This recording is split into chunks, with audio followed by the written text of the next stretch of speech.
Hi, good morning to you all, and welcome to my breakfast show.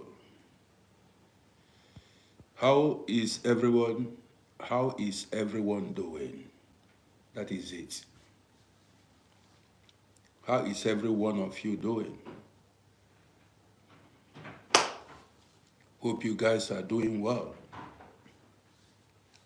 I promised to to go live yesterday evening, but was unable. Who is this person that just?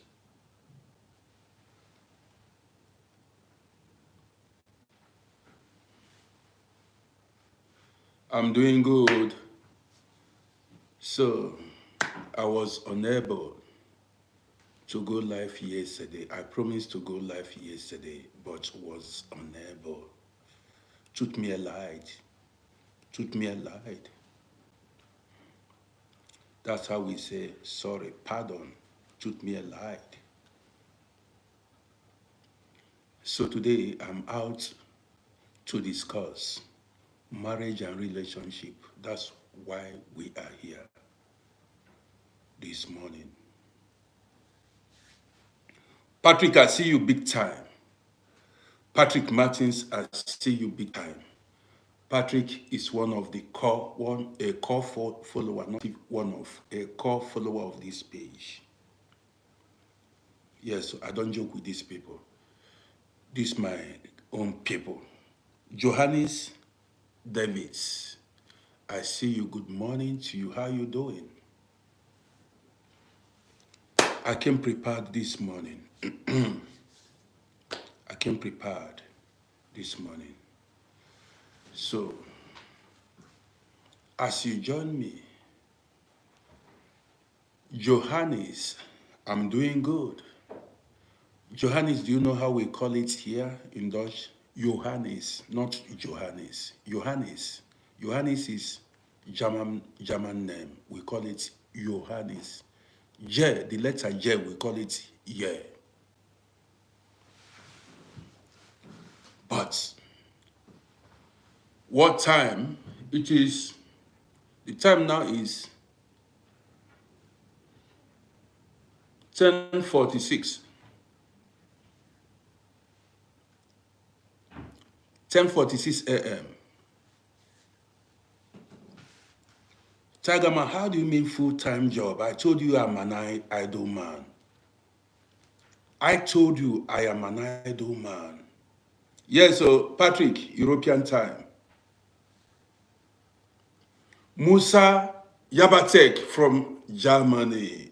Musa, you are enjoying, people that are living in Germany, we consider them rich people. People living in Germany, we consider them rich people. Do you understand me? So Musa living in Germany is a big boy. I'm not gonna lie you. You are a big dude. Where is the money? We need the money. Germany is a big name. Yabate, Musa Yabate. Germany is a big name. Germany is on the map. So, but Austria is more on the map than Germany. Germany is no longer like before in the late 80s. John Almeida, good morning to you. David Hayes. David Hernandez, are you from are you from Mexico?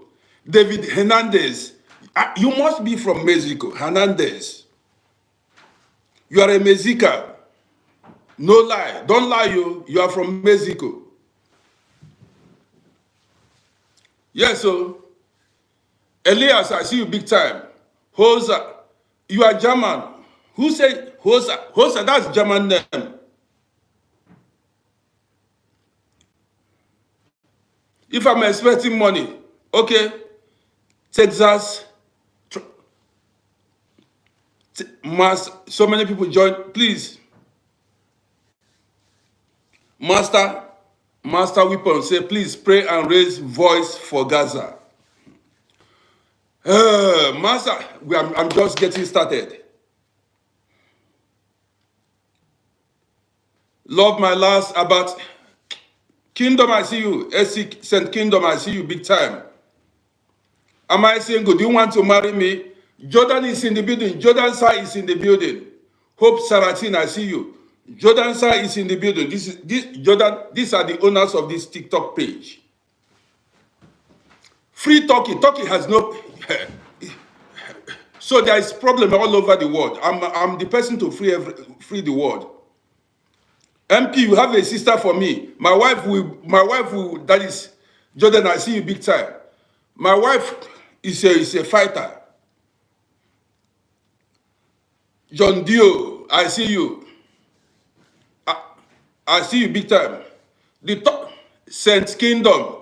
Which kingdom now are you in charge of? Which kingdom are you in charge of? Tell us. Is it the kingdom of heaven or kingdom of hell or the kingdom here on earth? You have 4 wives for me. 4 wives. Muhammad, 4 wives for me. 4 wives.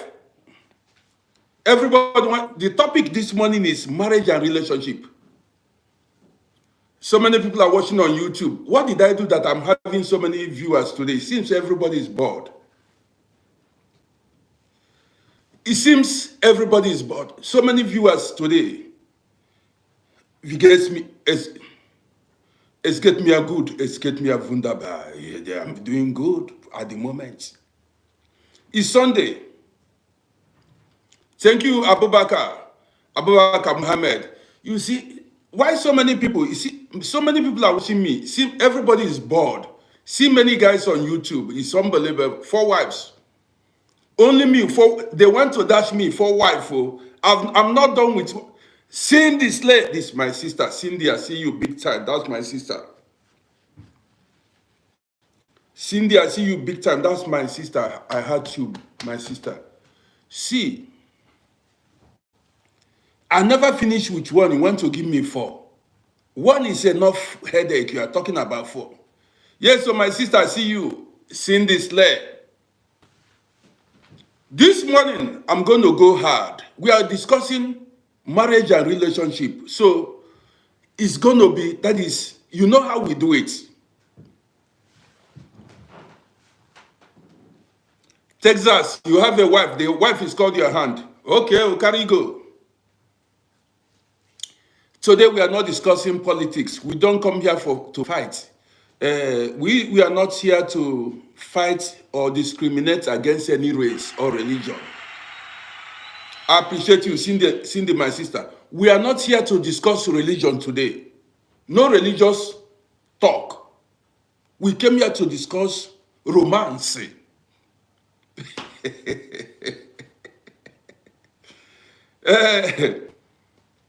Odion is my Edo bro. St. Kingdom say marriage is scam in Europe. Marriage is scam in Europe. We shall see if it is scam or not in Europe here. St. Kingdom. But you have not told us which kingdom you are in charge of. You need to tell us. You need to tell us the kingdom, St. Kingdom, which kingdom? Because in kingdom we have king and prince. King and queen, not prince. Guys, as you join me, subscribe. That's a way to support a brother. Subscribe. Yes, Odion, I have Edo guys. I told you guys, the guy I stayed with that harbored me in New York was from Edo guy. That's why I don't do tribe. The guy that harbored me, Nosa, was his name. A very nice guy, quiet, gentle. See, all the time I spent in New York, the guy did not collect 1 cent from me. I told you guys I had a boutique where I sold clothes. The guy, okay, let me share a story with you guys. Let's go. I start by sharing a story with you guys before we hit the road.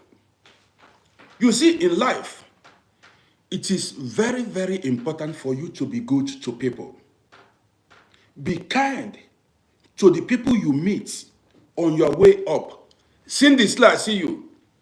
Be kind to the people you meet on your way up, because you may meet them on your way down. Did you hear me? Be kind to the people you meet on your way up, because you may meet them on your way down. See, I am somebody that like making friends, though I'm not a friend to everybody. I am a social person, that is somebody that likes making friends easily. Yes, so, but innocent, I see you big time. But if I discover you are unfriendly, if you are an unfriendly person, I distance myself from you. I remove hand. Do you understand me? Now, I had a friseur, that is barber's shop in Vienna. And I was nice to all my customers, just the way I am nice to you guys. Do not forget, not everybody will like you, and not everybody will like to patronize you. There are people who joined my page. Some people joined my page, and I am not the kind of person they like, and they removed themselves. There are people who like me for who I am. Naturally, they like me. Like a lot of you now watching me. People who want to see me progress. People who want to see me happy.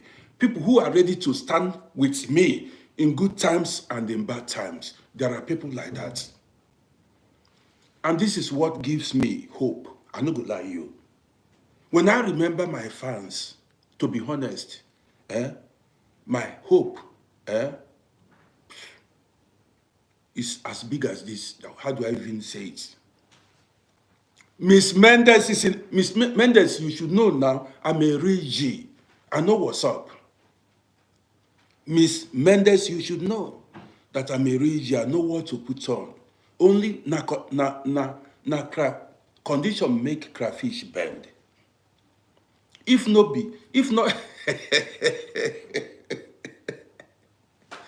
see, when I was younger, that's Big Daddy World, I see you. I was a very handsome man. My problem there was poverty. Poverty was my problem. No be chicken leg. You understand me now? I was a very handsome man, to be honest. But now poverty they worry me. The problem I have at the moment now is poverty. But I will overcome poverty.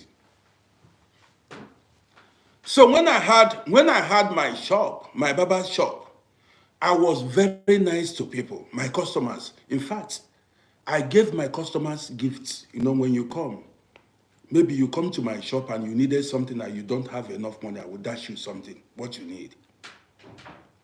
Like I will dash you soap, Tura soap, top gel, and things like that. There were times a customer will come. Man, I never told you I am a good hairdresser, barber. If I cut your hair, ask those of you in Vienna who knows me. I am the best barber we have in the whole of Austria. I don't make noise. Ask, when I say, if I cut your hair,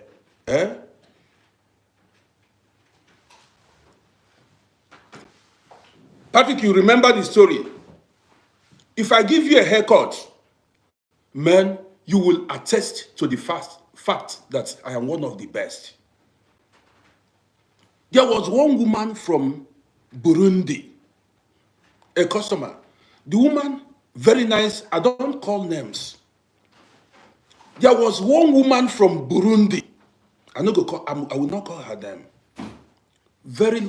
I met women. I met beautiful women, handsome men that are nice. When I talk about, we are not lovers, so people that love you patronizes me then. In fact, here in Vienna, most of the people patronized me. Do you understand me? So the thing is, now, there were so many of my customers. Anywhere I went then, they followed me. If I changed a shop, my store, they will follow me. So at a time, I closed that my barber shop. because children started coming. I started having babies. So I closed my barber's shop. Then began to sell clothes, wears, like, you know what I mean, hip hop wears.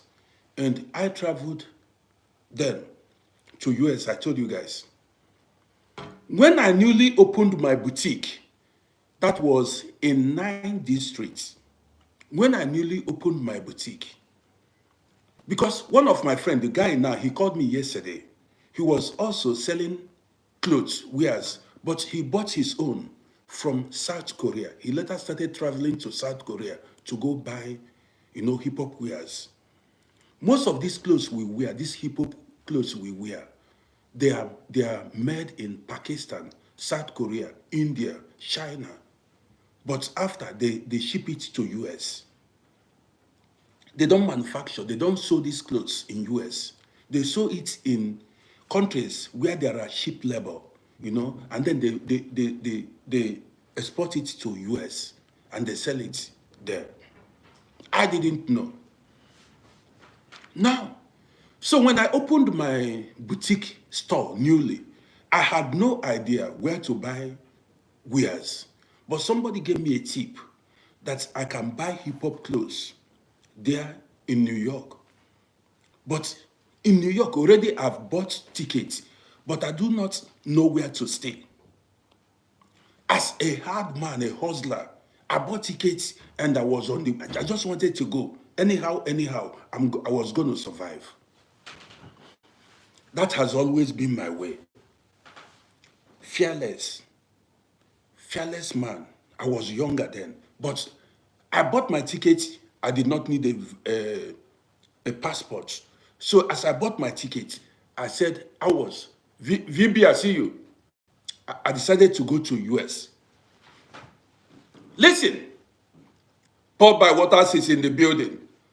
Few days, like 3 days before my departure, 3 days before I fly to US, I was in my shop thinking how I was good, because I haven't been to US before. I've never gone there before. I don't know anybody. I was in my shop thinking how I was going to cope when I arrive New York.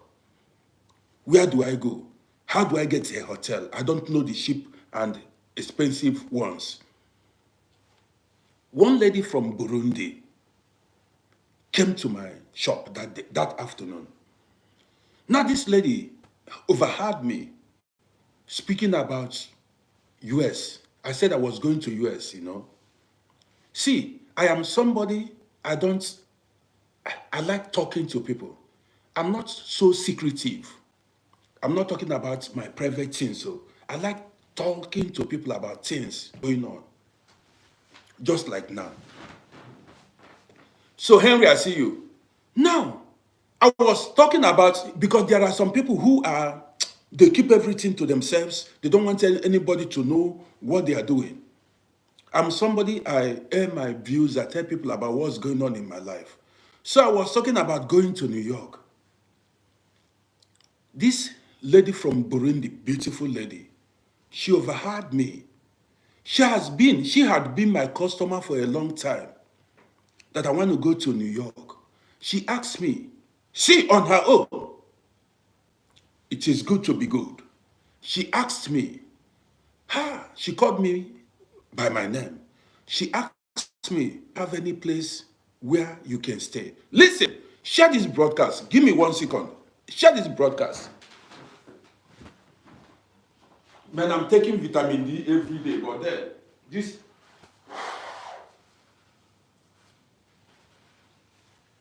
after this broadcast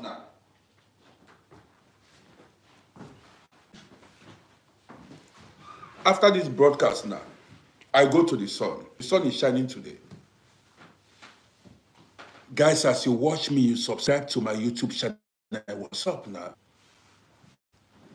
This woman from Burundi overheard me say I wanted to go to New York. She asked me, bro, she called me. He said, do you have where to stay? Listen to this gist. do you have where to stay in New York? I said, I don't have anywhere. If I arrive now, I will sort myself out. I told her, I said, if I should arrive in New York, I was going to sort myself out. You know what? Guys, listen to this gist. This lady from Burundi, there in my shop, wrote a number for me. Ajayi Ayomide, good morning to you. This lady from Burundi, she wrote a number without calling the person. Listen to the gist. This lady wrote a number for me. Say if I get to New York, I should call this man, this guy. Tell him it was her. I don't need to mention her name. It was her, the lady from Burundi, that sent me. Guys, listen. She gave me a number, said this person in New York will accommodate me. Say I should just call him. She said, he said, boy, call this guy, he will accommodate you in Brooklyn. I said, you mean it? This guy, the guy said here, man, that day, you know, I gave the woman, the woman came with her son, very handsome son. I gave the woman a haircut. After which, I picked my telephone. Johannes, I see you. I picked my telephone and called the guy. Now, I told the guy, I said, look at who gave me your number. I now asked, I told him I was coming to New York.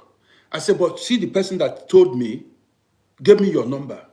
The guy said, who gave me the number? I said, I mentioned the lady.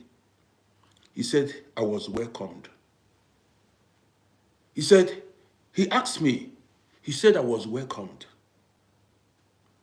He asked me the time of my arrival, which day. I told him.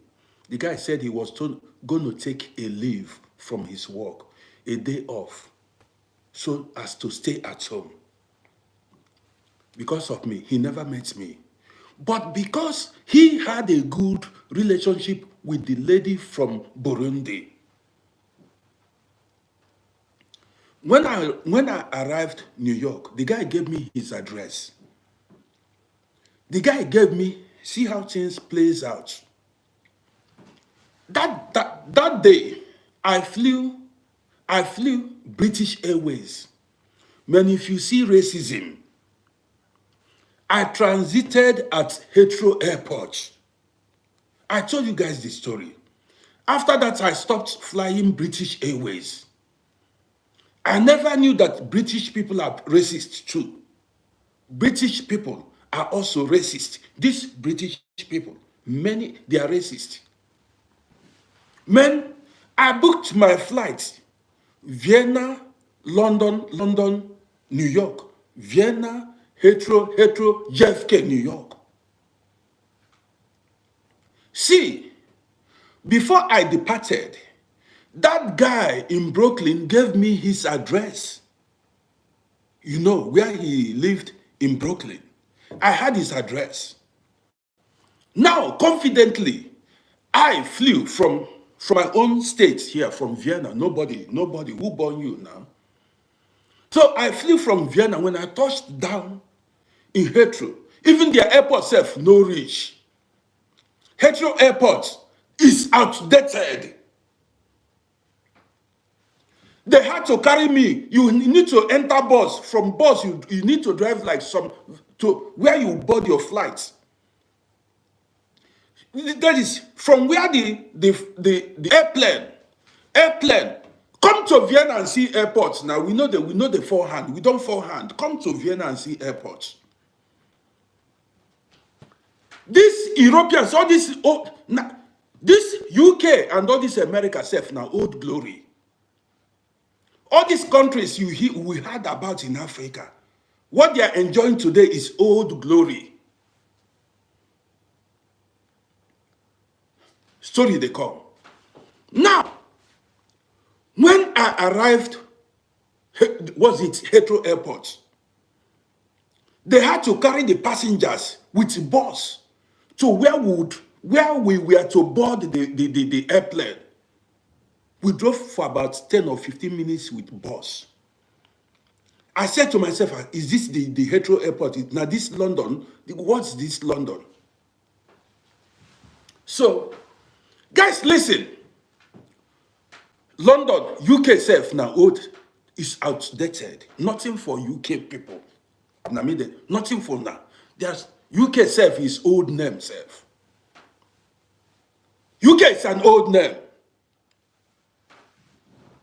Who said Heathrow? I beg, come out. If you say Heathrow is the #1 airport in the world, come to Vienna and see airports. Hunger is catching people. UK based, they don't get money. Men, people living in UK, they don't get money. They don't have money. UK that is like Africa. The UK, that is, what is itself? London is like Africa. The cities, you know what's up. If you want to see modern city, come to Vienna. See, let me it's not, I'm not boasting, no. Vienna has been rated 4 times by Forbes, 4 times the most livable city in the world. Vienna has been rated 4 times the most livable city in the world. Go check it now. Go check it. Somebody say I'm in the social harm. Look at me, self. This itself will build bungalow for you. You say I'm in a social harm. This thing I'm having now will build bungalow for you in your village. This will build bungalow in your village. Let's continue. Who is that person? This one will build you a bungalow in your village. I know it's no lie.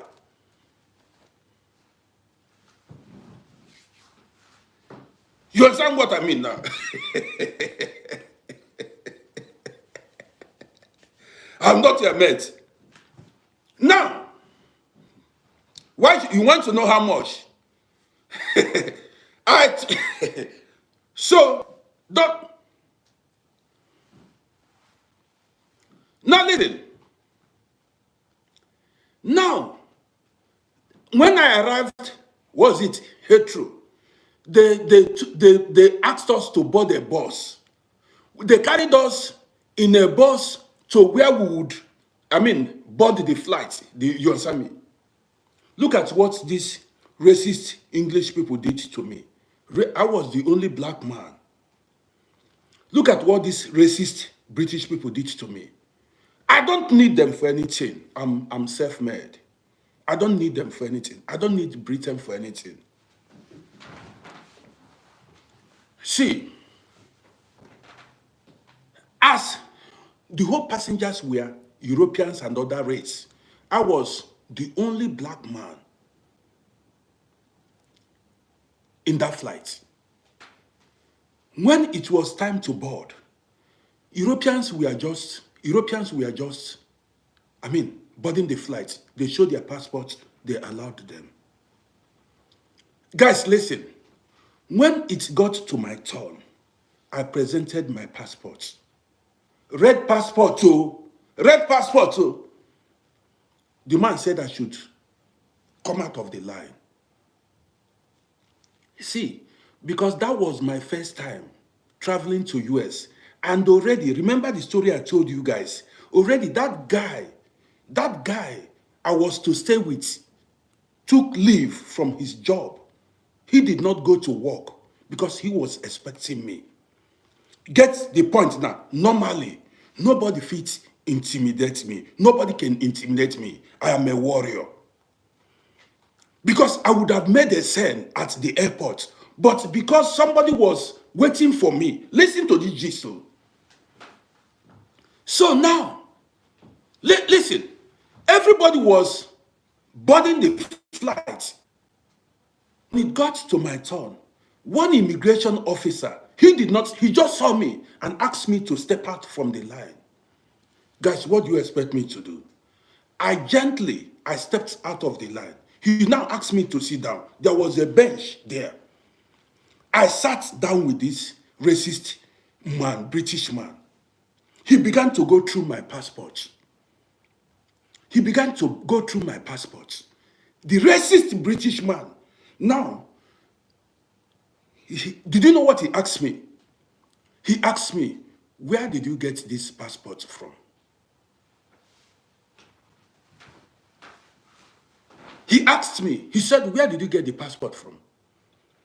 I said, why are you asking me? I said, but you know, look at the passport. Which country's passport is this? Call the embassy if you doubt the passport. I remained cool. He asked me again, where did you get the passport from? I said, if you doubt the passport, call the embassy to verify. I remained still. Man, some of these white people, they are provoking personal. They provoke people. I remained cool. Because, you know why? I wanted to grab the man, I swear. I wanted to grab the man. But what happened was, somebody was waiting for me. In New York, somebody was waiting for me. Because the insult we receive as black people. You understand me? See, this was 2002, 2003, Miss Mendes. The man did not verify my passport. He was holding it and going through the pages. You understand me? He was going through the pages and he asked me, where did I get the passport? I said, why don't you call the embassy if you doubt it? Wait. This man intentionally wanted to humiliate me. No be lie. What the man did was, did you know? Now, what the man did, after that I said I wasn't going to board British Airways again. I never knew these British people. There are so many black people living in UK, but that country is racist. Now, they tell you, you see in British, they are racist. Forget the number of black people, immigrants there. Those people are racist. Why they are quiet today is because the population of immigrants overpowered them. Now, Rodi, they talk.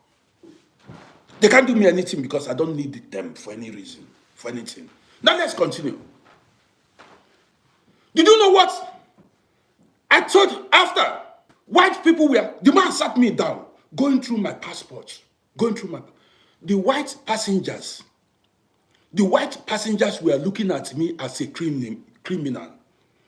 This man wanted to give the impression a black man is a criminal. You see this, some of these Oyibo, they decrease. Not all of them. Oh. Now, this man was systematically delaying me for all the passengers to see that they stopped a black man. Maybe he gave the impression I was a thief, a criminal. Adenike, I see you. Now what's happened? I told the man, I said, listen, when it got too much, I said, listen, if I miss my flight, two of us, we are going to put leg in the same trouser. I said, you will pay damages. I told him, I said, if I miss my flight, you will pay damages. I began to, why I calmed down was because I do not want to, somebody was already waiting for me in Brooklyn. And the guy took a leave from his work. Somebody was, if not, I swear, I forgrabbed the man. What I would have done to the man, I forgrabbed the man. Now, see, what are you talking? See, I know the fear. They will victimize me. It's like you don't know me, self. Go ask people who knows me. J. You think say the fear? If you see where they carry out yourself, you go hide. If you see where I'm carrying out, I swear you will hide. Now because of age, I've calmed down. Do you know how many times police came to Akaha because of me? More than 50. I'm policized bekannt. The police knows me. You get the gist now. If not because that guy, to be honest, if not because that guy was waiting for me at the airport in Brooklyn I for grab that immigration officer. I for grab him. What do I have to lose? Why did you stop me? Was my passport fake? If my passport was fake, then you stop me? Then look at what happened. Man, see, at this age, I know they fear nobody, nothing to lose. I'm almost 60 years. Why should I fear? I don't. Waiting remain safe. What? Let's continue. See what the man, I told the man, I said, when the man saw my mood changed. My mood changed. I said, listen, if I miss this flight, you will pay damages. I swear. And paying damages, I will grab the man from there. Let the police come. I would have grabbed the man there. You know what the man did? When all the passengers have completed boarding the flight, he gave me my passport. Said, where are you going in the US? I said, what's your business? Is your father the owner of US? Why are you asking me the address where I'm going in US? Why are you asking me? Are you a US citizen? What is your business? It is left for the immigration there. He asked me, where are you going? See, then I brought out the address that woman from Burundi gave to me. I mean, that guy gave to me. I showed him the address. He said, you can board the flight. Hi!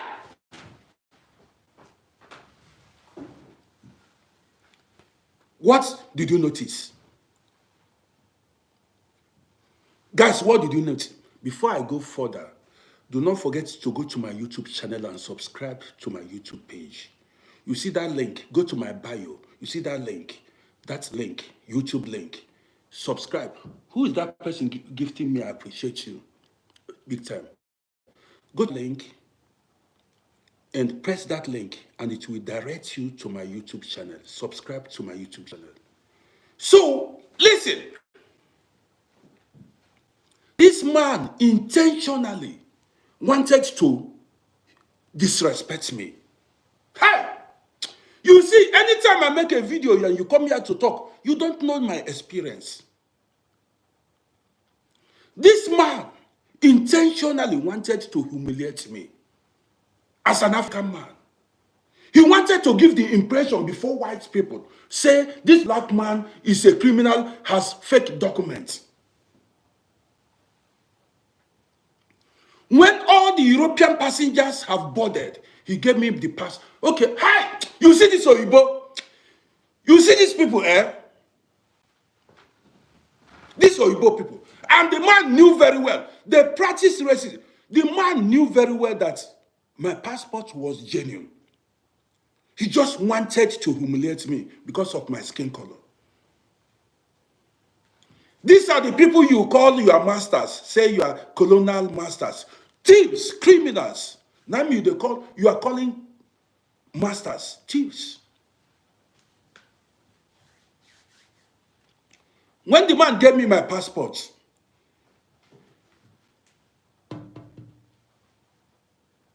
I looked at the man. Should I grab the man? You know, I did not want to miss my flights. And customers ordered for stores. I say clothes. Many of my customers were waiting for me to travel and bring clothes wears for them. Do you understand what I mean? So now, I boarded the flight. How were the passengers to know? Listen attentively. How were the passengers to know that I wasn't a criminal? How were the passengers to know that this man intentionally wanted to humiliate me? These are the things we go through in foreign lands. If I make a video, some African saboteurs will come here to talk rubbish. If you were in my shoe, what would you do? The man singled me out. The only black man that was to board the flight, the man singled me out. And if I make a video about it now, you see black people come here to run their mouth.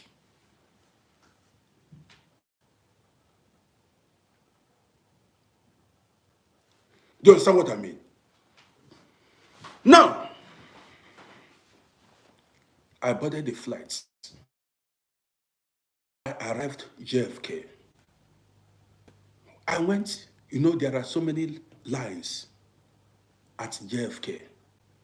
I went to where foreigners, there is a line for citizens in JFK, and there is a line for foreigners.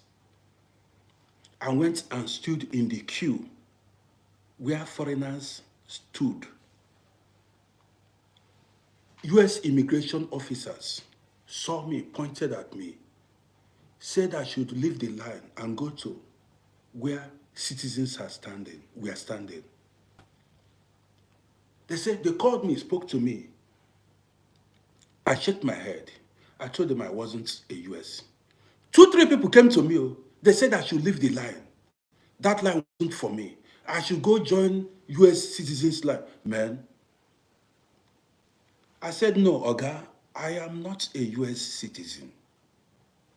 They were shocked too. They couldn't believe it. Man, did you know? When I arrived in the US, everybody thought I was a US citizen. It's only when I open my mouth and speak my English, they know. Women were rushing me, women were hustling me for US. Babes, come see now, I went to gym, I worked out. If you...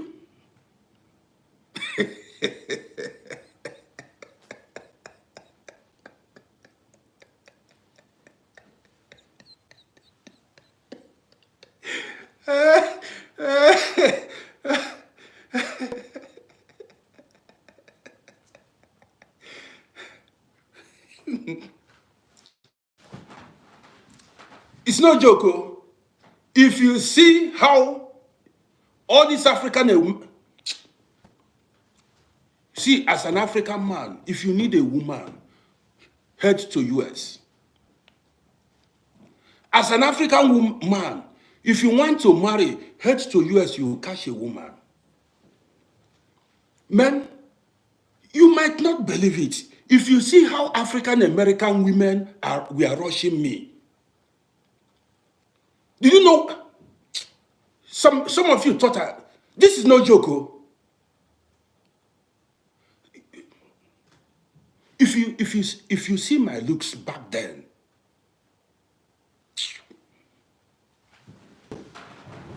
chest, if you see my chest, my biceps, my arms, my chest, if you see me then,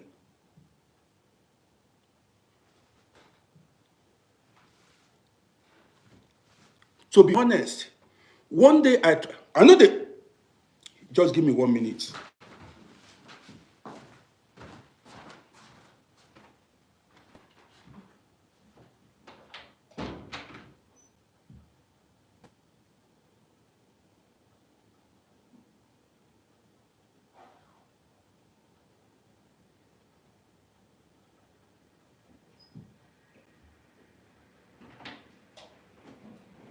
Guys, I'm back.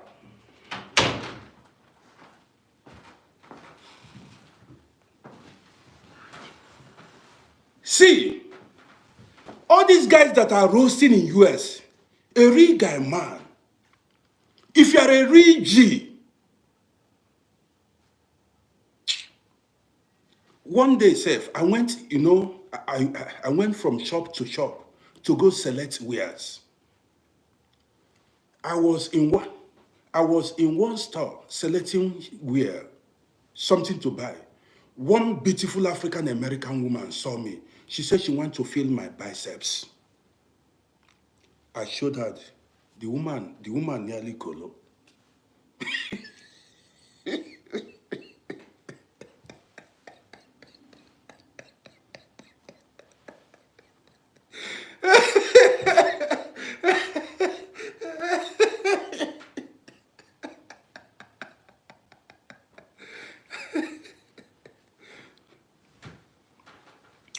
She felt, well, oh boy, not now. When I was really working out, if you see my biceps, if you see chest,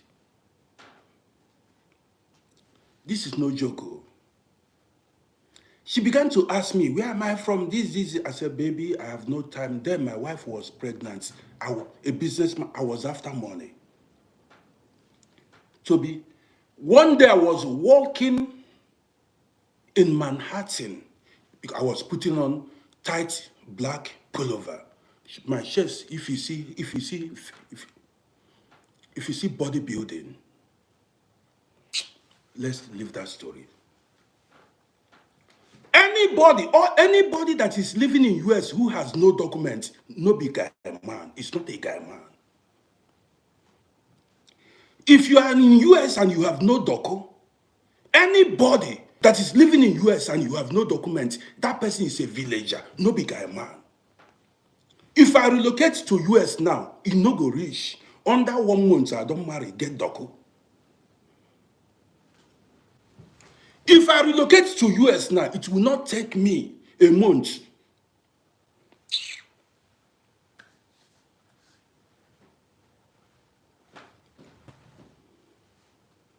I know how to sell myself, market myself. I will not talk self. I'll just go to gym and mold my body, present myself. People go buy me. You get the gist? I'll just go to gym, mold myself, market. I don't need.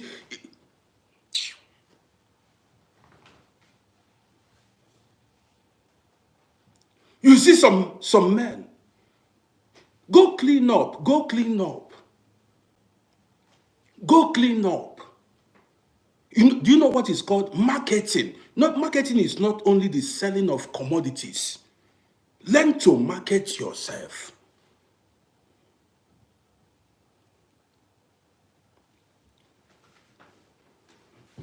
You get the gist now. If I had wanted, people were asking me, say, oh boy, stay. America fits you. America fits you. I went to a shop. I went inside the shop. I met some Ghanaians, some Nigerian guys, they don't believe. Only when I spoke, that was when they knew. Okay, let me give you guys gist. Some people don't know what's up. Some people don't know what's up. I went to a shop to go buy trousers. Trousers to sell. I went to buy trousers. The guys inside the shop were speaking Igbos. They were talking this Yankee man, this American guy. They were speaking in Igbo language. This American, does he really want to buy something or what? I was shaking out, shaking out. They said the guys from South Side. I don't know what they said. Something coast. I don't know what they were saying. They did not know I had them. So they were just talking. You know, I was putting on baggy trousers, big t-shirt, because if you see Guy Man back in the days. So now, as the guys were talking, these were Igbo guys. They were saying this guy looks like somebody from East Coast. I don't know which coast where they talk. I said, Nakeije. I said, I said, Nakeije. They carry hand for head. I replied them back. In Igbo, they carry hand for head. They said, nah, it won't Igbo. So you're an Igbo? So you want, hey! Say, look at now. They said, so you look like, now you dress like a. Some people, don't know how to market themselves. When I was traveling, visiting US, it's only when I open my mouth. Even African Americans, them themselves, they bow for me. African Americans, they themselves, they give way for me because I carry America for head. Now me, even I be America past them. Now my breast don't fall. I was now,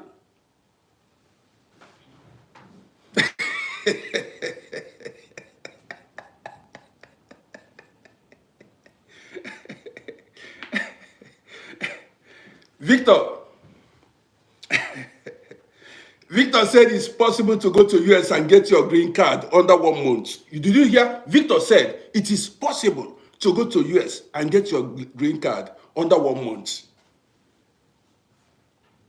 Anybody that you see, anybody who is not doing well in life, anybody where you see go to a place, a country, you are not able to collect doco, you know big guy man. Joke apart, anybody that travels to a country, you are not able to collect documents, you will not be guy man. You are not a guy man.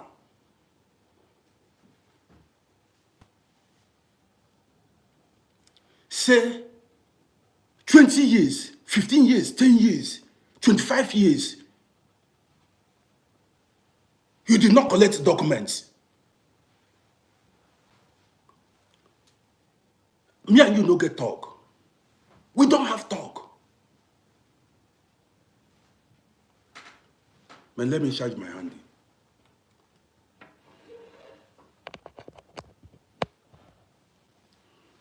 See, before I go further,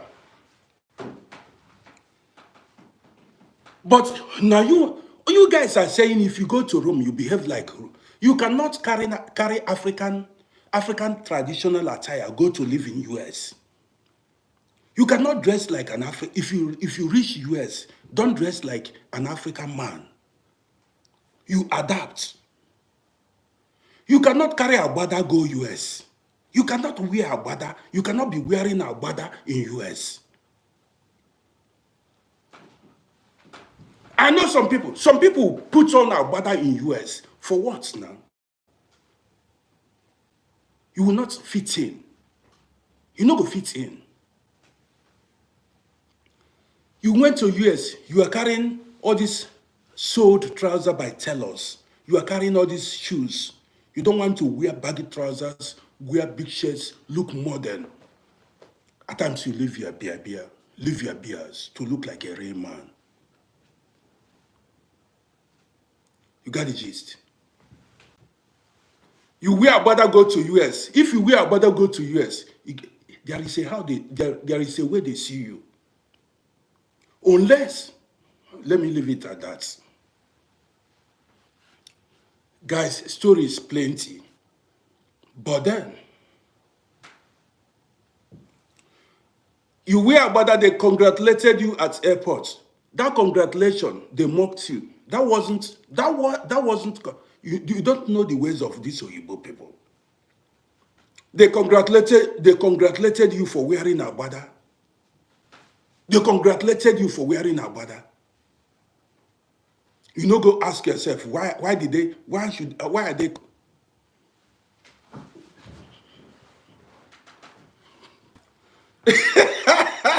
They see you as a prince. Okay, guys, welcome to my morning show. This is they see you as a prince because you're wearing a agbada. Okay, like one guy, man. The story of that guy, I will tell you guys the story. Man, follow this page now. Let's discuss marriage. Subscribe to this page. I don't understand you guys. You are watching and you are not what I've told you. You've got to subscribe to my YouTube channel. So, quick gist do you want now? We are here to discuss marriage. And that's why I came out. So now let's get down to business. Let's get down to business. I said subscribe to my YouTube channel. So go to my YouTube channel. You will see the link there. Go to that link, YouTube. Press it and go, and it will direct you to my YouTube channel. Subscribe to my YouTube channel. You know what make I blow? Don't you want me to be big? You know what make I blow?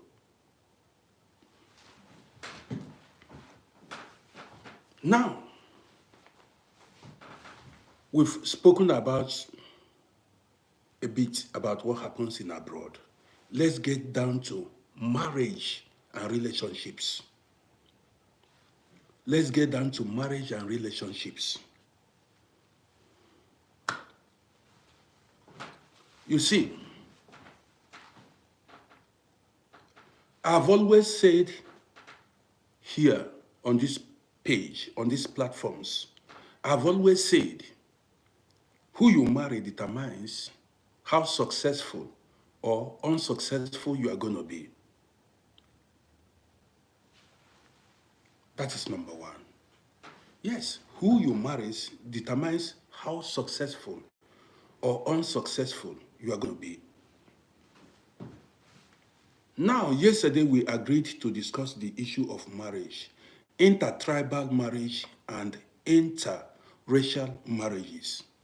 This is why we are here. Now listen to me.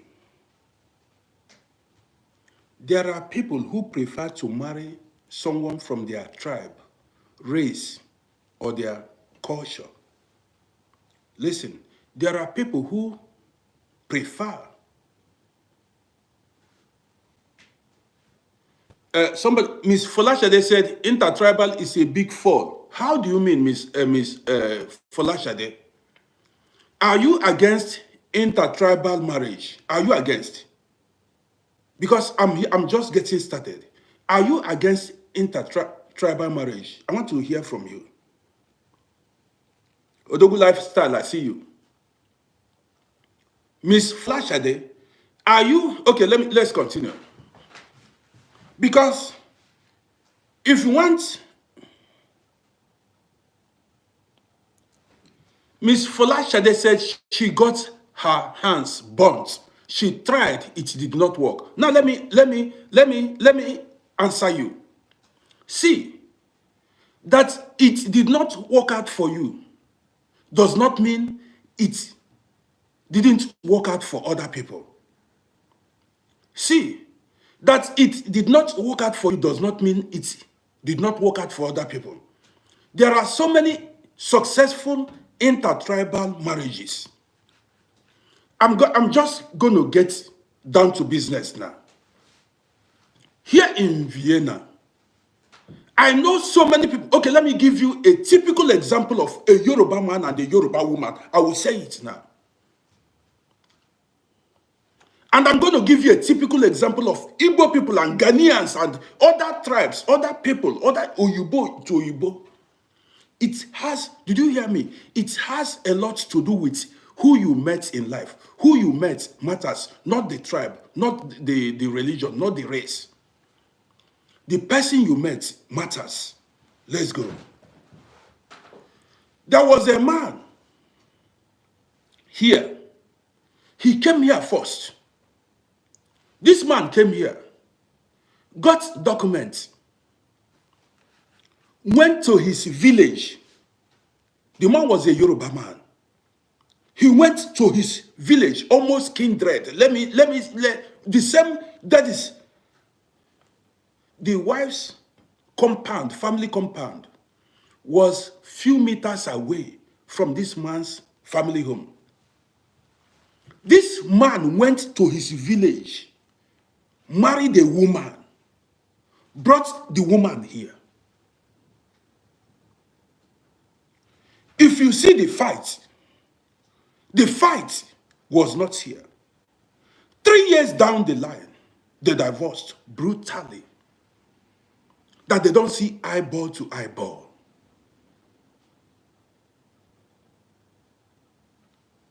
The fight was not here. If you see the brutal fights, the man is late now. As I'm making this video, I know a man, I worked with him. He married a Yoruba woman. After a while, the marriage crashed.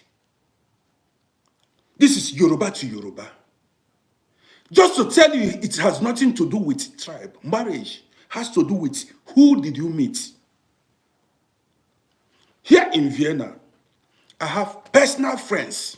Friends I know. Okay, let me give you the gist because I'm rushing this gist. I'm rushing this. Now, I know somebody. Listen, this is not hearsay. I know somebody. This guy was living alone. Let me give you the gist. This guy was staying alone. Things were very hard for him.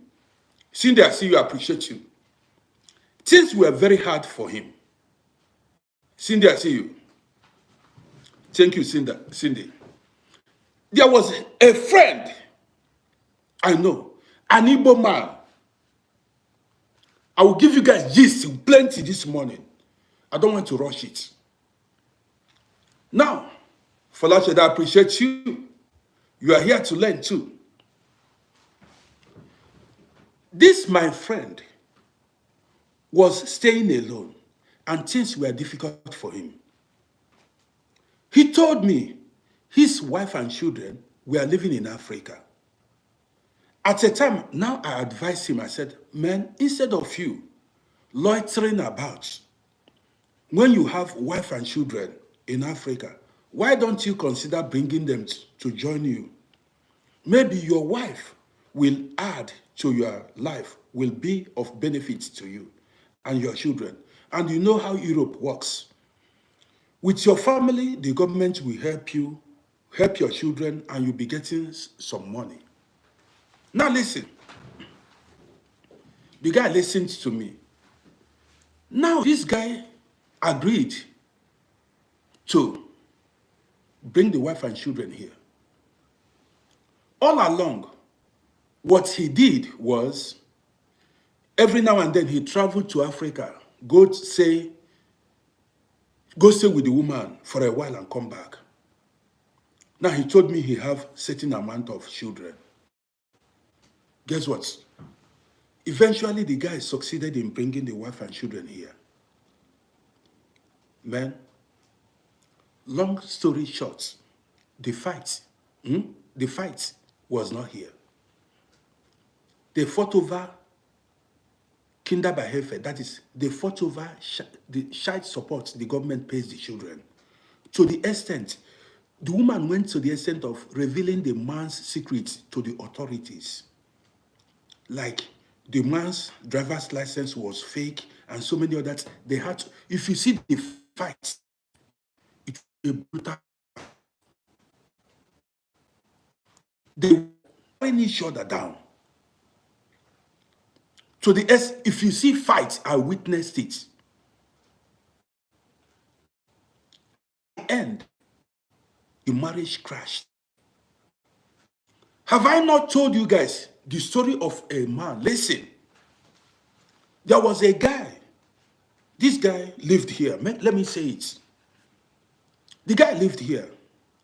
At a time, he went to Africa to marry a woman of his tribe.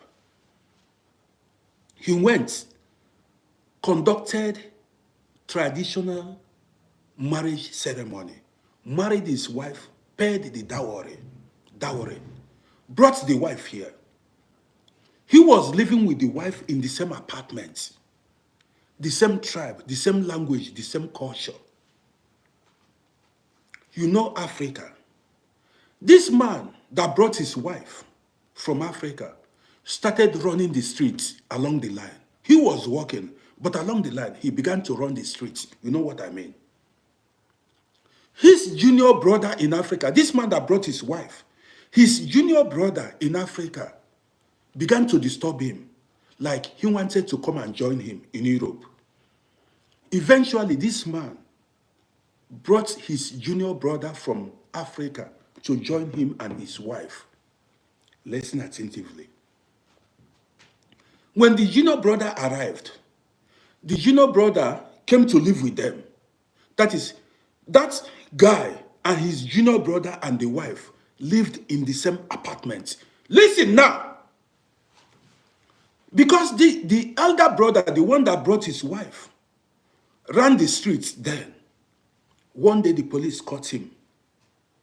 The police caught him, put him in jail. Now left with the junior brother and the wife. He left the junior brother and the wife in the same apartment. This guy spent months in jail. By the time he came out, his wife became pregnant. Listen, Genti, to tell you, man, experience is talking here. By the time the guy came out from jail, he spent like 6 months in jail. By the time the guy came out, the wife was pregnant. Do not forget, he left the wife and the junior brother in the same flat where he lived before he went to prison. Now he reminded the wife. He told the wife, he said, few days before, you see how things happens.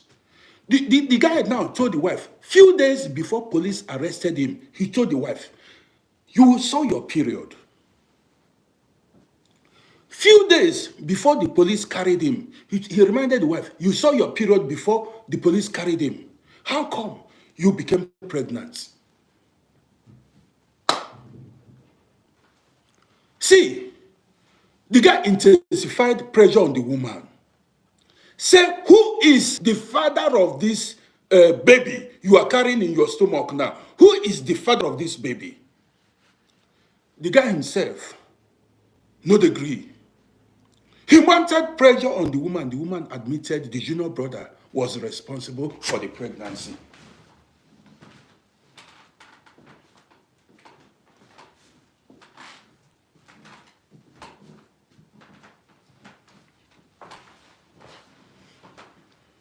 Life happening.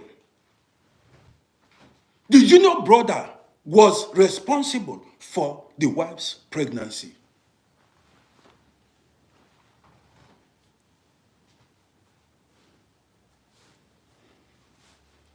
I told you, when it comes to marriage, it has nothing to do with tribe, culture of marriage. It has a lot to do with who did you marry. The experience they talk here. Story plenty now. Who did you marry is what counts. I do not know how to advise people. I've been advising people here. Story plenty. My guy went to settle the case. The guy is in Africa now. How do you settle this case? How do you settle? See, I want to cut this story too long. Just to tell you, marriage has nothing to do with tribe. Marry somebody that is meant for you. Marry somebody who is meant for you.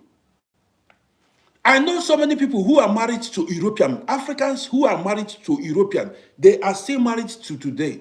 They grew old together. Let me go further. We know they call name. We don't call name. So, what if the woman did not become pregnant?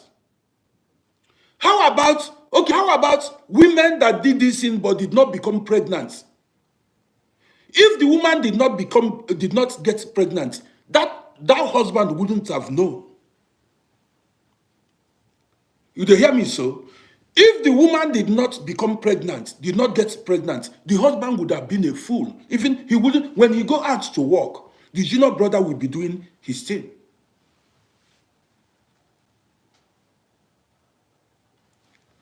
Let me go further.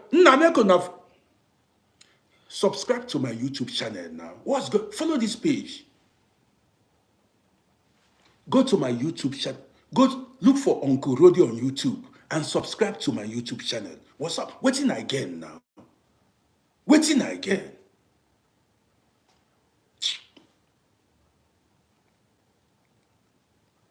Have you subscribed, Miss Folashade? Thank you so much. Thank you. Let's continue. There was a man, let me tell you, to be honest, much I to do. Okay, I will share plenty stories with you. I'm just cutting it fast, so that we can do our thing. There was another story. Stop doing this tribe, though it has its advantages or disadvantages. So now, there was a guy that came here in 1988. Came here, got documents, traveled to Africa, saw a beautiful woman, saw a beautiful woman from his tribe. A beautiful woman. This is a true life story. I'm in contact with a man. He went to Africa, saw young, beautiful woman. This man, you see, you are living in Europe here. You saw all the European women in Europe.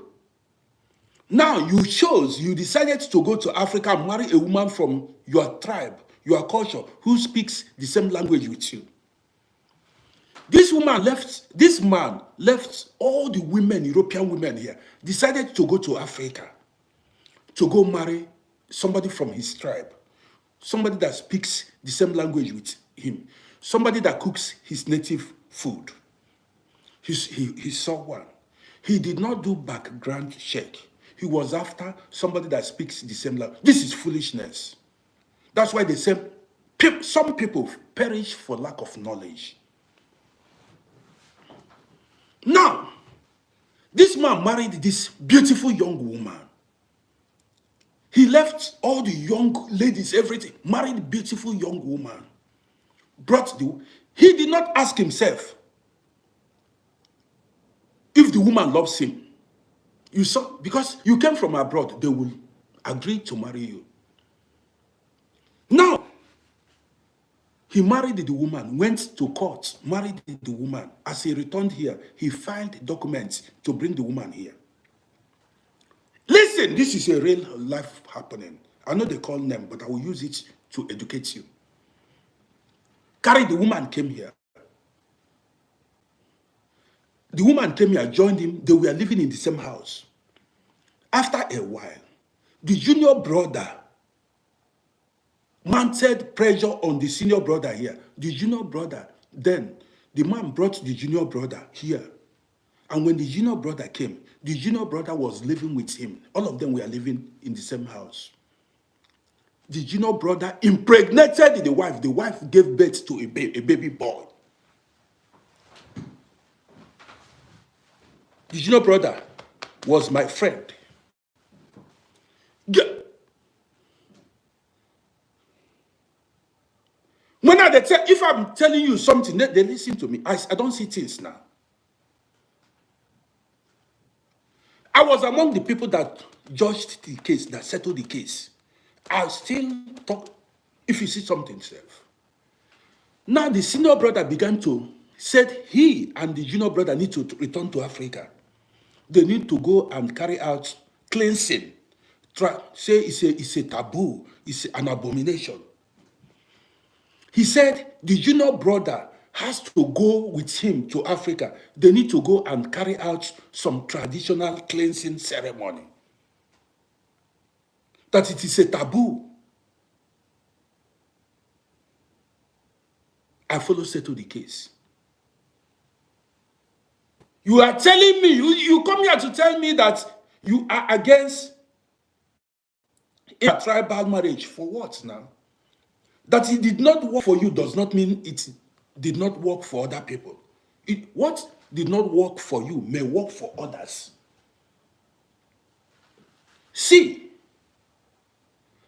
the story is too long ago. The man today the man is single. The man is single. The junior brother did not go to do the cleansing ceremony according to the man. The man is the first son. The man, he said they need to go and do cleansing ceremony. When I tell you, see, if I tell you that I cannot bring any man to where I'm living, there is nobody that will come and live with me where I'm living with my wife. I cannot bring anybody. See, if you're watching me now, I cannot bring anybody to come and live with me here. For waiting now. I don't see. If my guy there online now, that I will bring him up, he will tell you his own story. If you hear stories here,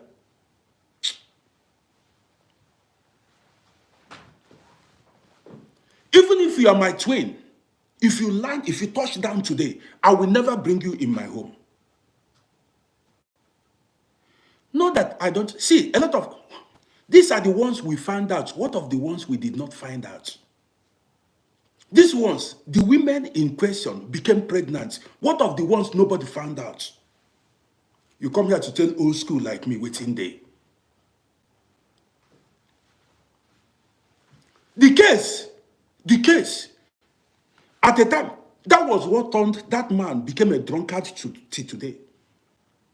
The man, see, the senior brother, the one that brought his junior brother and the wife till today, the guy is old. He is in his 70s now. The guy is now a drunkard. Frustration. He never believed. That is why in life you need to tread with caution. You need to be very careful. It's not protect yourself. The man, he said, the last time I saw him, I saw the man. He couldn't even walk. He has turned to a drunkard. I spoke with him. I said, Oga, why don't you consider, you did not remarry. The man was scared to marry another woman. He didn't try to remarry again. This happened in early 90s. See, today the man is single. He has a white woman now with him. He told me he's living with a white woman, an European woman. I said, look at what you would have done in the beginning. Why have you, at the end, you settled with a white European woman at old age, and you are at peace with an old European woman? Why didn't you marry European? Now things they happen. Things are happening. You get the gist now.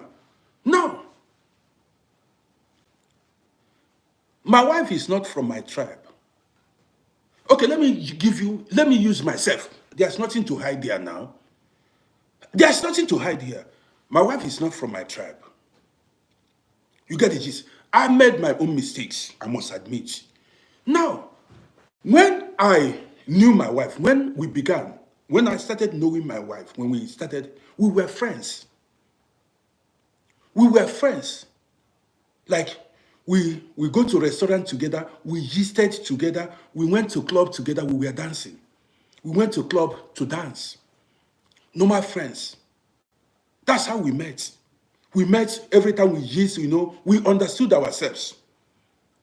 It wasn't we had no plan to get married or anything. Listen, sometimes when she comes to my shop, we go to eat in a restaurant. In the evening, we go out, we go gist, we spend the days gisting. When I got my nationality, I felt like I want to marry a black woman. You know the mentality. You need to marry a black woman in case if you get old, so that you will retire home with a black woman. That mentality. You've got to marry a black woman so that when you get old, you retire. Okay, look, we are staying here. I've not gone back home. They tell you, nah, black woman, so that you grow old with a black woman. Okay, we agree. Now listen. Now, me and my wife, we became friends. We were doing our things, going to restaurants. When I got citizenship, I thought about, why should I go to Africa and marry a woman I don't know? Listen, why should I go to Africa? Because do you think women in Africa are more innocent than women in Europe here? Do you think? So you consider women in Africa virgins. So you think women in Africa, they are not spoiled. So when you go to Africa and marry a woman, you think they are all holy women. Man, this is primitive thinking. So I thought to myself, I left Africa many years ago. Why should I go to look for a woman I don't know? Now, I was in relationship with my wife. And already I got my citizenship. Why should I go to Africa and begin to marry somebody I don't know? While I have somebody I'm in a relationship with that I know very well. We fight, we quarrel, we settle. She understands the system here. She goes to work. After the day's work, she will come to my shop. You understand what I mean? So I thought to myself, I said, why should I see, there are deceivers. So some people will come and tell you, man, they will go to Africa and marry a young, beautiful woman that nobody has touched. That's a bullshit. That is a bullshit. You go to Africa and marry one guy. Did you know what one guy told me? One guy told me, if he were me, he said he would go to market. You know what he meant by going to market? He said he would go to Africa, marry young, beautiful woman. He said, I was just looking at him. How can I go to Africa, marry a young, beautiful woman that I do not know her character, what flows in her bloodline, nothing about her, just because I want to go marry a woman from my tribe. I want to go marry a beautiful young woman. See, every day I was with my wife. We went outside, we fought, we quarreled, we cooked, we ate. At a time, I decided to say, get pregnant, burn it. Get pregnant, burn it. We went to Africa, we married here, everything. Boom. Going to 30 years, we are still together. Going to 30 years, she's not from my tribe, we don't speak the same language. Going to 30 years, we are still together.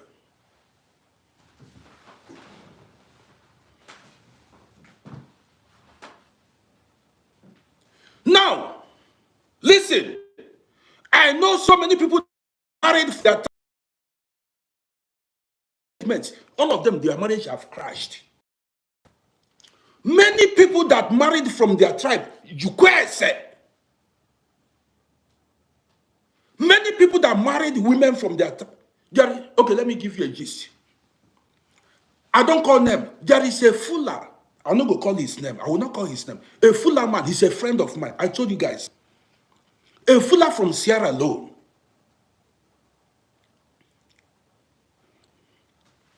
A Fuller from, I told you I lived with Fuller guys from Guinea, from Sierra Leone, and all these places. We were G's together. There was a Fuller man from Sierra Leone. I'm not going to call his name.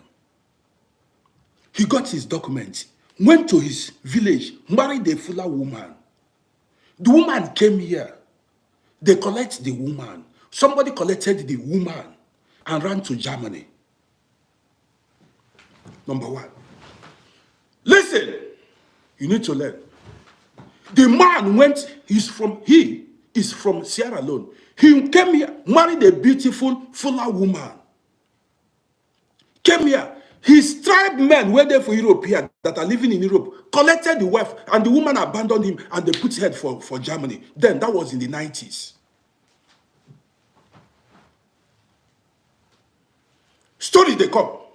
The same man married, went again, married another woman, Fuller from Sierra Leone. The woman, I know this, I'm telling you, I don't need to call his name. Now, he came here, married another woman. The woman left him. Another man collected him, and they ran away. Number two, the man, no, he did not. He no agree. The third time, these are people who want to marry women from their tribe. Okay. The third time, he went and married another young woman. I don't need to call the name. This one gave him first child. Gave birth to, became pregnant for him. Born the first, very beautiful girl. Born the first child. Gave birth to the second child. Gave birth to the third child. See, in my shop, then, many Fuller guys were circling. They were doing Fuller among themselves. Did you know? So many other young Fuller guys here in Vienna that came to hustle, that ran the streets then. So many of them. So many other Fuller guys. A woman that gave birth to 3 children, they collected the wife from him. With children. They collected the wife from him and put her for UK. His village, his fuller guys collected the woman with 3 children. They put her. When I met the guy, after the guy began to drive taxi, the guy began to drive. They collect the 3rd wife. When I met the guy was lamenting his situation, his problems to me. He was telling me his life, his problem. I said, oh God, I called him. I said, listen, you no be guy man. You are not a guy man. Number one. Women know they live guy men. How you go collect woman from me? Women sabi waiting.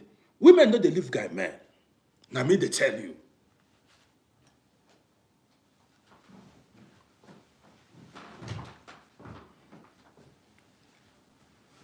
I told him, I said, boy, you need to update. The man don't age. I said, you need to update. First of all, you do not have manly charisma. You don't have the characteristics of a man. You are too cold to be a man. I said, you are too cold to be a man. You're too quiet for him. That is.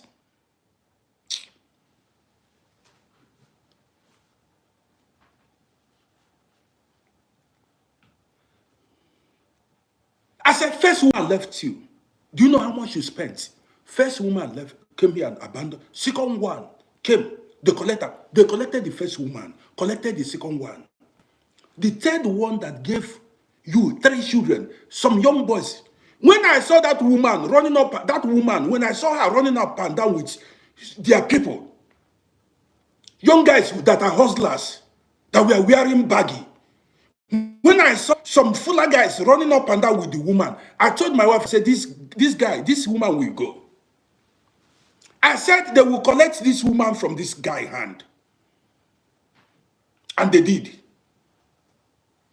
They collected the woman with 3 children. All of them put head for UK.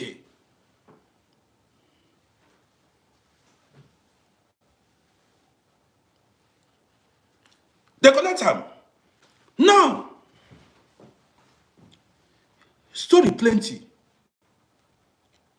See, I know so many African men who married European women when they were younger. They are still married today. I know so many African men who married European women. They are still married today.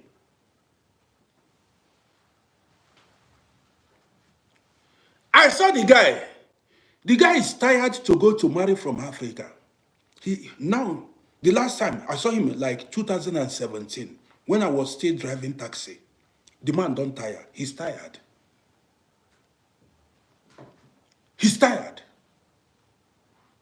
Somebody said, stop mentioning tribe. Why not? I mention other tribes too. I don't mention names. I mention countries at times. Do you understand what I mean?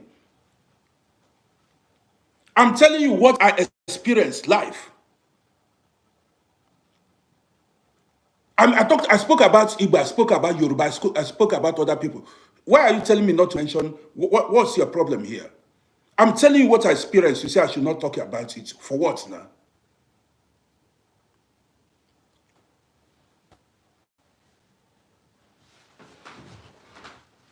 Now,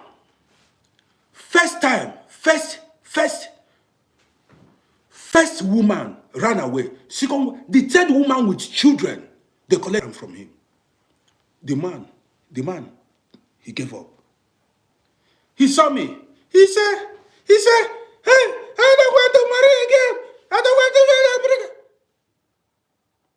I don't want to go to Africa. Africa will be.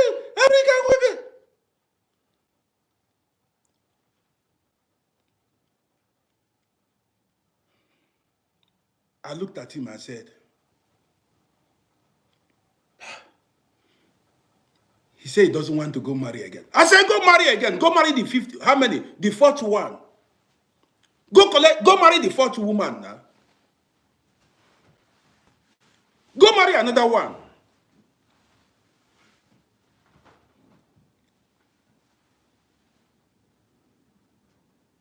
Go marry another one. Not only you see African women. How do you think you hold European passports? If you travel to your country, they will marry you. They will accept. They will accept. Because they want to come to Europe. They want to use you. Come to Europe here. They will accept. But the big question is, those women, do they love you? The answer is no. They want to use you and come to Europe here.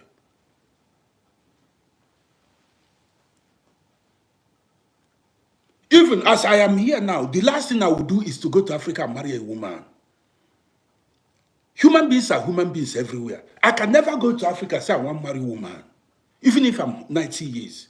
I'll look for a woman. Even, give me 1 minute, guys. Just give me 1 minute.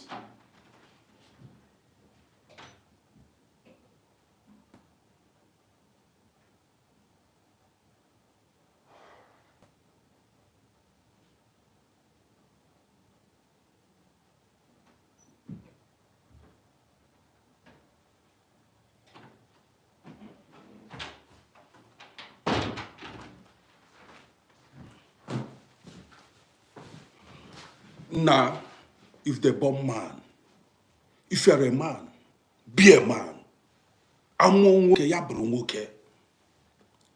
If the bomb man be a man that we were born to be,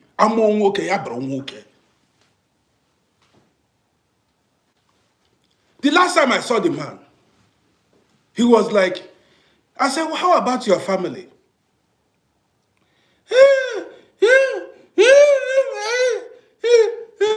I want to go to Africa. She's in Frauen house.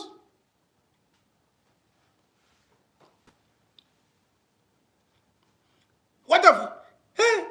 She come back now. She's in Frauen house. I said, okay, baby, talk like a man. This is why those women left you. Kwaku Kamoke, talk like a man.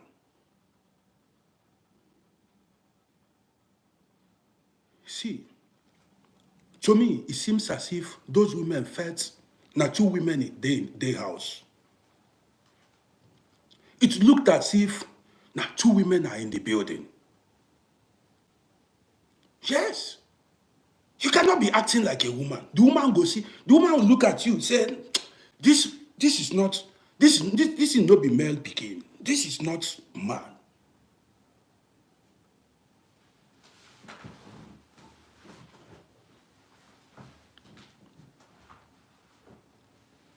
Now, the man said, he's alone. I said, so you are tired. You don't tire. You are tired. You don't want to go to marry from Africa again. You see, so the people that are saying you must marry from your tribe, I've told you stories now. You don't hear a story. I've told you stories now.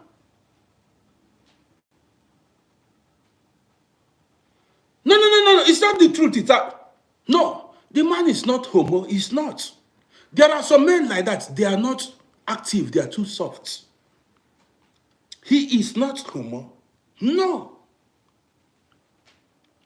No. You say Ghanaians.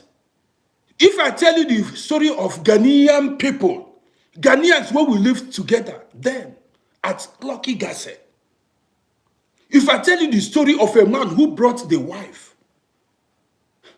In fact, one man.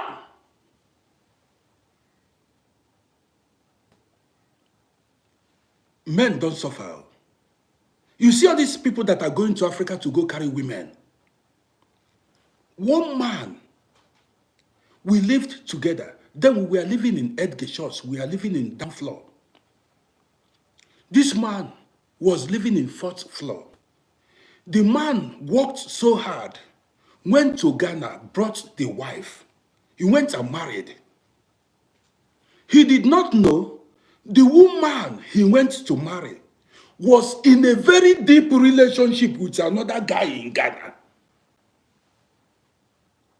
Deep relationship. It's not, there are some intimate one. See, the boyfriend in Ghana, now things they happen though. The boyfriend in Ghana now asked the girlfriend, say, marry that Mugu.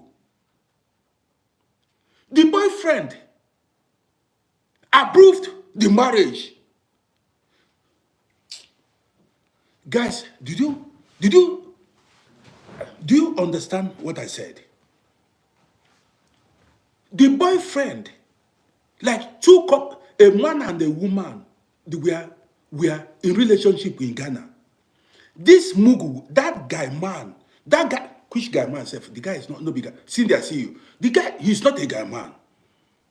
This guy foolishly went to Ghana, saw a woman, a beautiful woman with big backyard. Because they can carry big backyard. All these men that are going for women with big backyard, I want to ask you, what is in that backyard self? I keep wondering. No only fat they there. That big backyard, no only fat. What is there? Some African men, you carry not fat. That big backyard not fat. It's fat. I don't understand how a black man reasons. Even I can.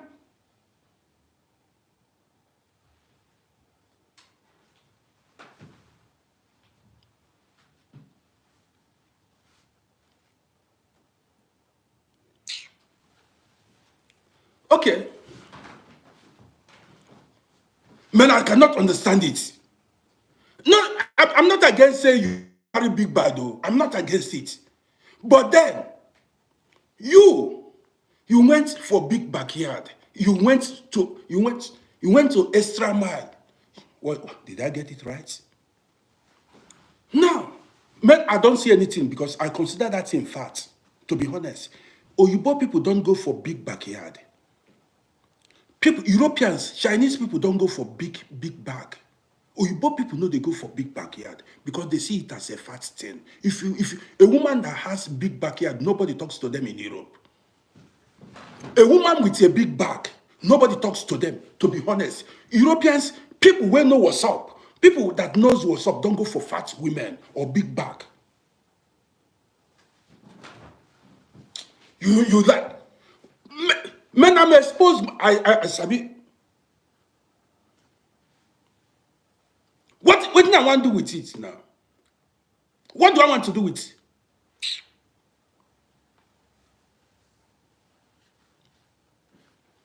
See, guys, when people that knows women, if you okay, how do models, all these models, how do they look like?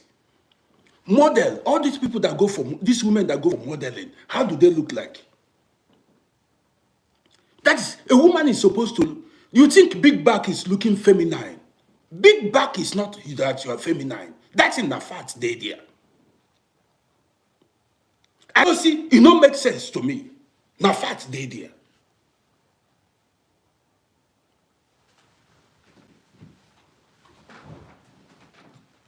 I don't understand why they are promoting big back. Some people are going to enlarge their box. That thing is bullshit. Let me tell you. I don't want spoil market for people. I don't want to spoil market for people. People will know women. People that knows women. Don't go for that fat. I don't want to talk. I'm not here. I'm not telling you say fat today because before they will start to fight me. Because don't leave my page because I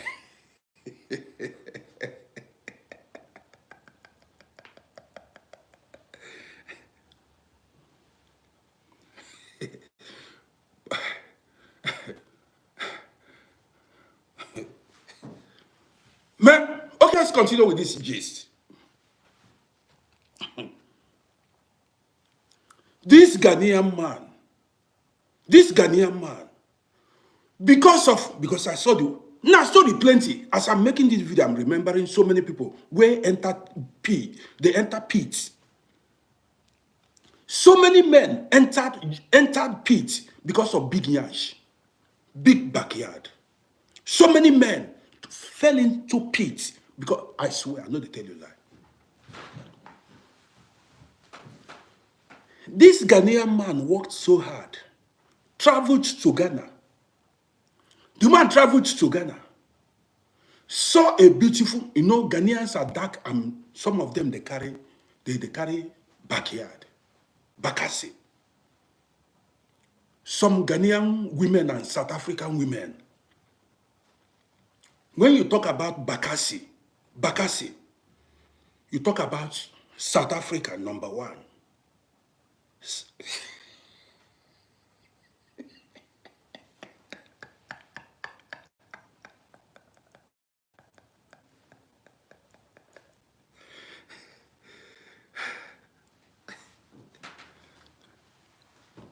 When you talk about, if give it up for South African women, give it up for South Africa. If you want to talk about bakasi, give it up for South African women. After South African women, he say, come Yoruba women. After South African women, then we go to Yoruba women. Men, Yoruba women now, when it comes to West Africa,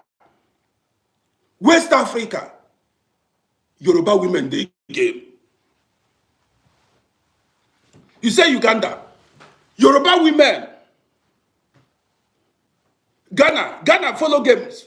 Bakasi, South Africa number one, Yoruba women, the whole. Somalia's too. In fact, Africa is endowed. Kenya. Somebody said Kenya. Man, I need to travel to Kenya. All the whole Kenyan people I've met, Kenyan people, they have Oyibonyash.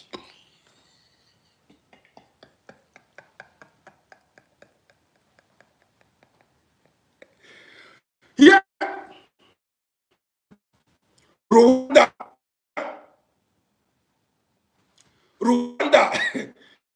European women, white women, not the white. You can't see white women with big backyard. White is impossible. There is no European woman has big backyard. It's not possible. You understand me? There is no Equatorial Guinea. That man, what's the name of that man from Equatorial Guinea? What's the name? No wonder that man from Equatorial Guinea. Guys, you remember? Somalia's Degemo, Somalia's follow. Guys, do you remember that man from Thailand? Don't have Thailand don't have back self. Guinea-Bissau, okay. What is the name? Somebody mentioned the name of that man from Equatorial Guinea. That man. That's why that man was trapped. Cameroon, Betesa, yeah, Betesa. It be like say it's like Equatorian people from Equatorial Guinea. Yeah. Let's continue with this gist.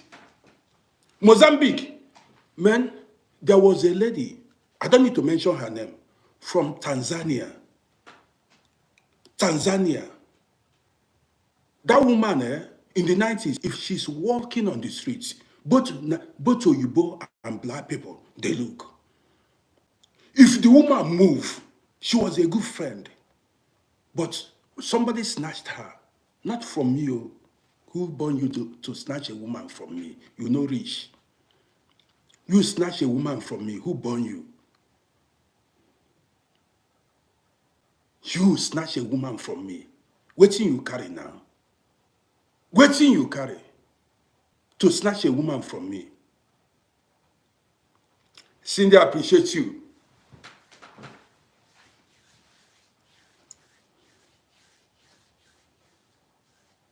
Wetin you carry to snatch a woman from me?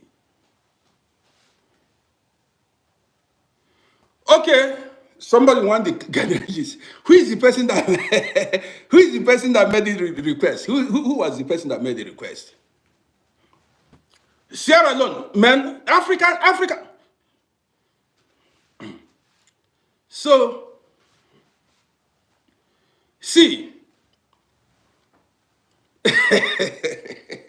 all these guys here when I like gist too. You all like gist. You like gist.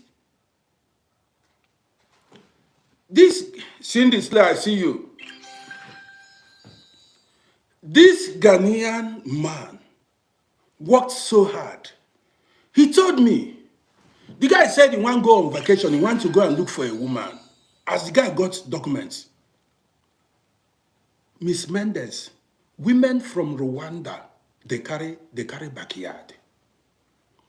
Women from Rwanda follow. Rwanda, women from, the few I saw in Vienna here, women from Rwanda, give it up to them. When it comes to backyard, South Africa, nah, Africa, African women. But then, I don't actually like that. It's not my thing. It's not actually my thing. Not actually. So let's continue. I no go lie you. I no go tell you lie. Zimbabwe, man, I need to tour Africa. And I make videos.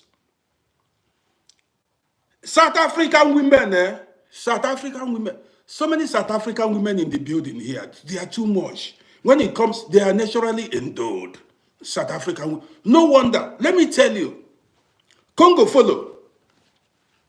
There are many of our people that went to South Africa. No wonder our men refuse to go back from Equatorial Guinea and South Africa. Equatorial Guinea. Some of our people got lost in Equatorial Guinea. Some of our men. Equatorial Guinea. There is a name we call it. Our men, some got lost in Equatorial Guinea. Panya. Yes, I remember. Many of our men came back with polythene bag. They spent 50. Some did not come back alive. Panya. All the men that went to Panya, we call it Equatorial Guinea. All men that many did not live.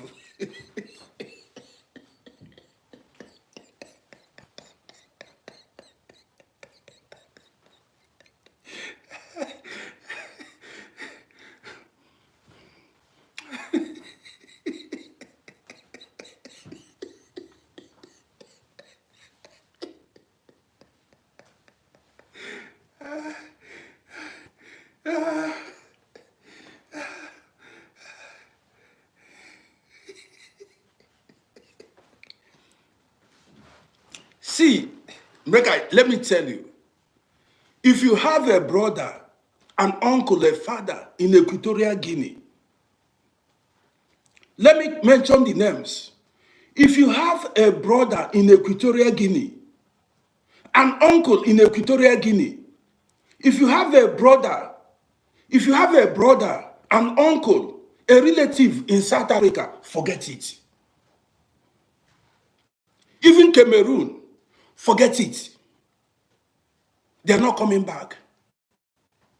If you have an uncle in Equatorial Panya, forget it. That means they tell you. Women don't carry them go. They are not coming back anymore. They are not coming back again. Let's continue with it. Nigeria is plenty. Now, you need the Ghanaian gist. Man, I'm coming now. Follow my YouTube. Go. Waiting I get from the gist. When are they give you now? Everybody want the Ghanaian gist. Okay. This Ghanaian man worked so hard, made money, traveled to Ghana on vacation, met a Ghanaian woman. Beautiful. If you see the backyard of the woman, this man did not know the woman was in a deep relationship with another man. When the man showed interest, when the man from abroad showed interest in the woman, the boyfriend in Ghana persuaded the woman to marry the guy. Are you getting the gist? The boyfriend, the ladies, the woman's boyfriend in Ghana persuaded the guy. They had a deal. Say, follow the guy. Persuaded the woman, said, marry the guy. The woman, as the guy returned, the woman was calling, making pressure, sending letters then, calling, making. This guy eventually went to Ghana on the second time. He went to marry the woman. Listen, so that you learn. He went to marry the woman. After some months, back then, things were good. If you marry a woman, after some months, the woman will join you. Now, this guy, this Ghanaian guy that lived in this, I know the guy, you will not be saying anything. The guy went, married the woman as a wife. The woman joined him. Started working. The woman, as the woman was working, she was sending money to the boyfriend. Sorry, plenty gist. I share this gist. She was sending money to the boyfriend in Ghana. At a time, that woman sent huge amount of money to the boyfriend in Ghana. Sponsored the boyfriend from Ghana. The boyfriend had to come and join her in Austria. When the boyfriend came to Austria, that was by the time the whole show was revealed.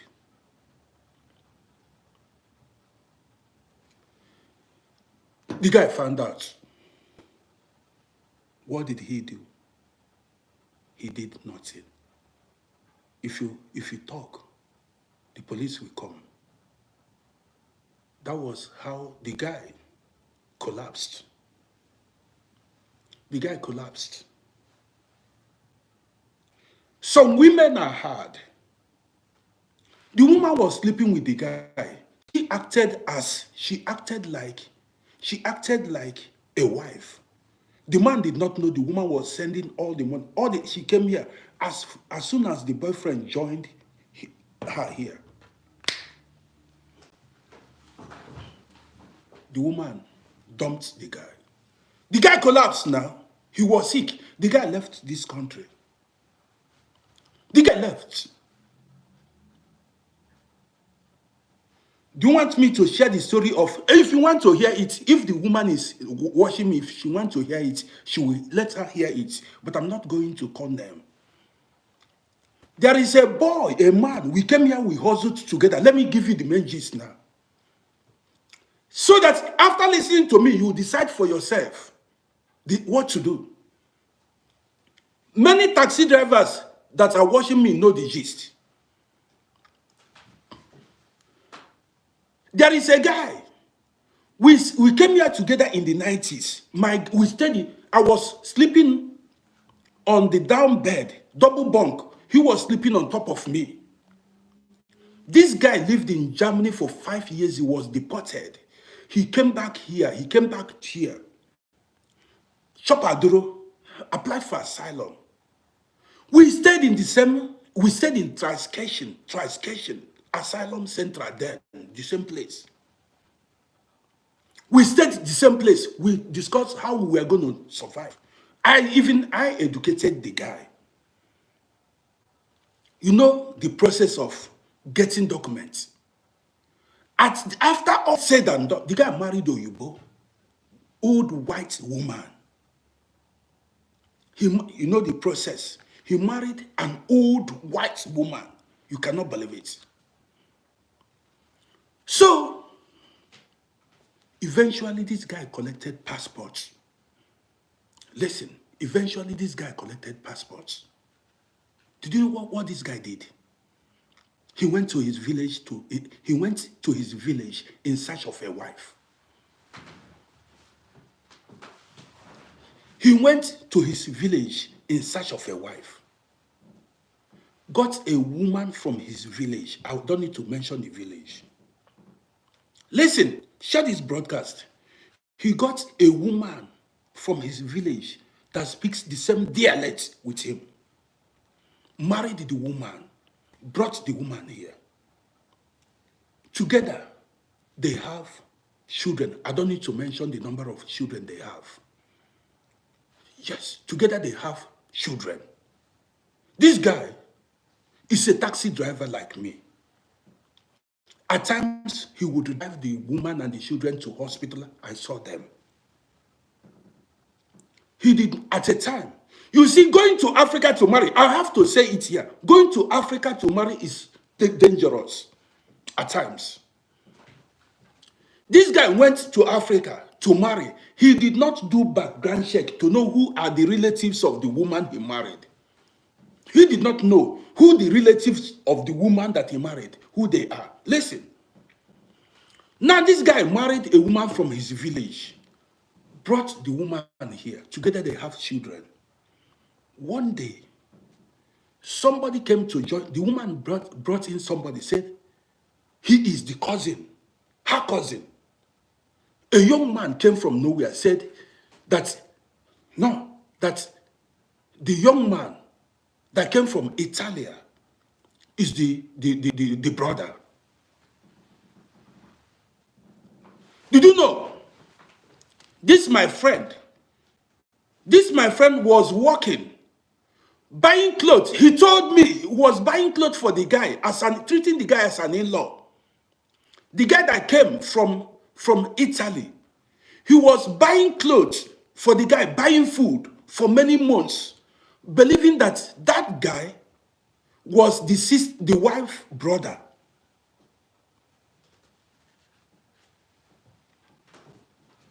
You understand me? He was buying food even, and the guy in question had no document. He was staying in their house.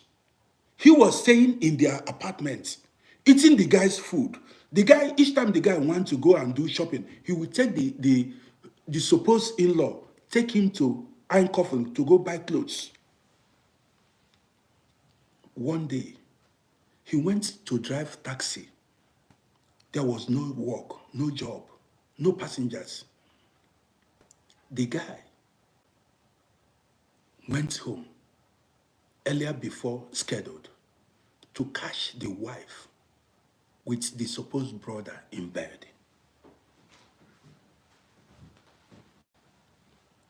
To catch the wife with the supposed brother in bed.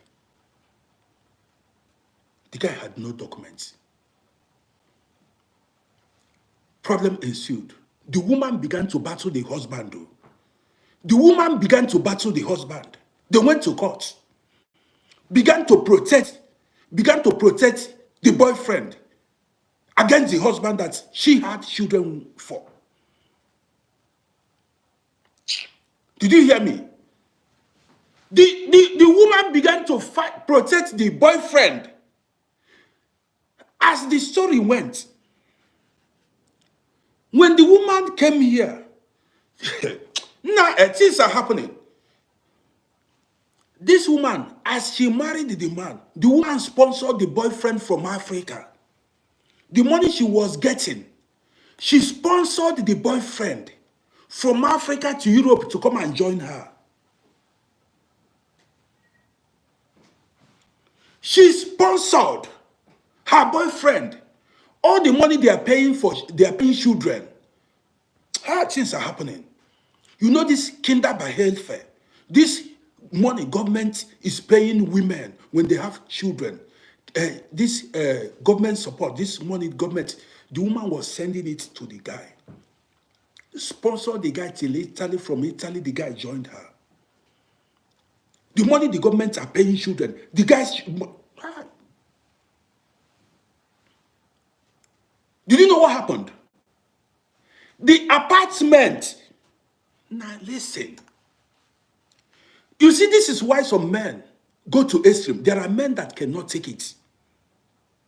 The apartment the guy rented before the woman joined, before he went, where he was living, before he went to marry the woman. Now listen. The apartment the guy rented, he was living in before he went to marry the woman in Africa. As they had problem, did you know what? The police came and asked the guy, ordered the guy to leave the apartment, his apartment, for the woman and the children and the boyfriend.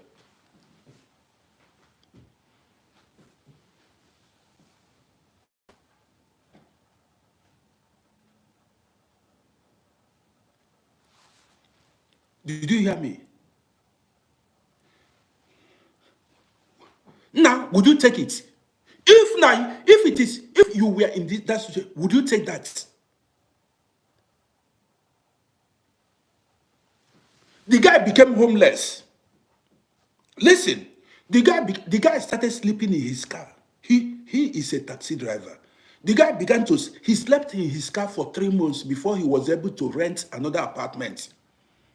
He was washing in the morning. He slept in winter. He slept in his car. Some men wouldn't take it. That is why you see sometimes tragedy happen in marriage. Men, I'm not telling you anything. This is somebody that I know, my friend. Maybe they are not online. If they are online, I bring them up. They tell you the story live. This one, nobody say, go come.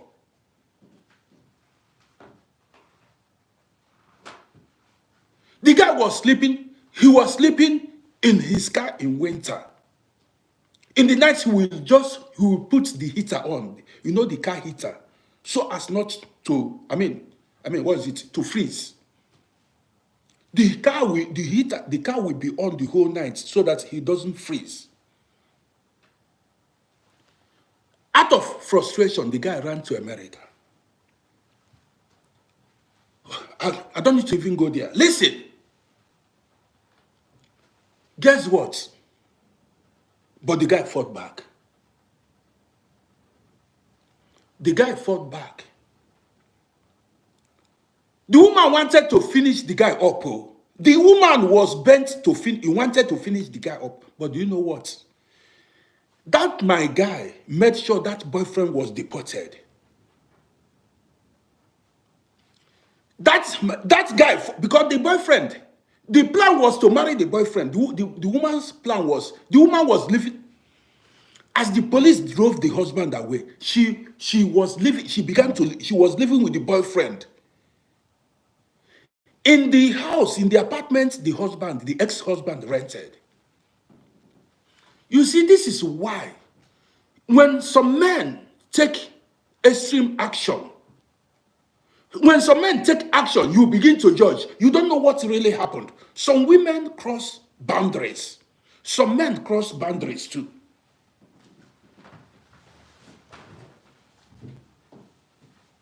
Guys, as you watch me, subscribe to my YouTube channel.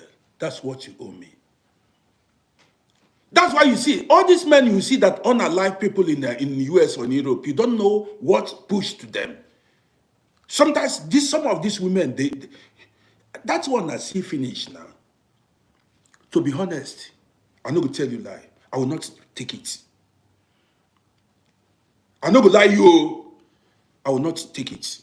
That one, I will consider it see finish.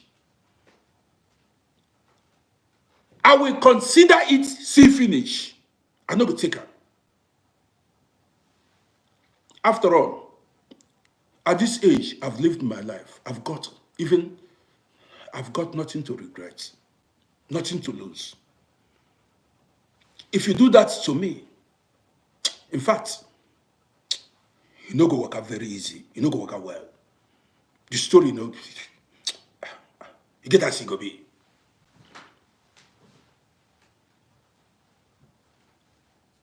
I will not lie you. So, man, how can you do that? If you do that to me, now see finish now. I consider it see finish. Now, let's go. Let me tell you what the guy did. Let me tell you what the guy did. The guy made sure, the boyfriend of the ex-wife was deported. Because the boyfriend had no documents.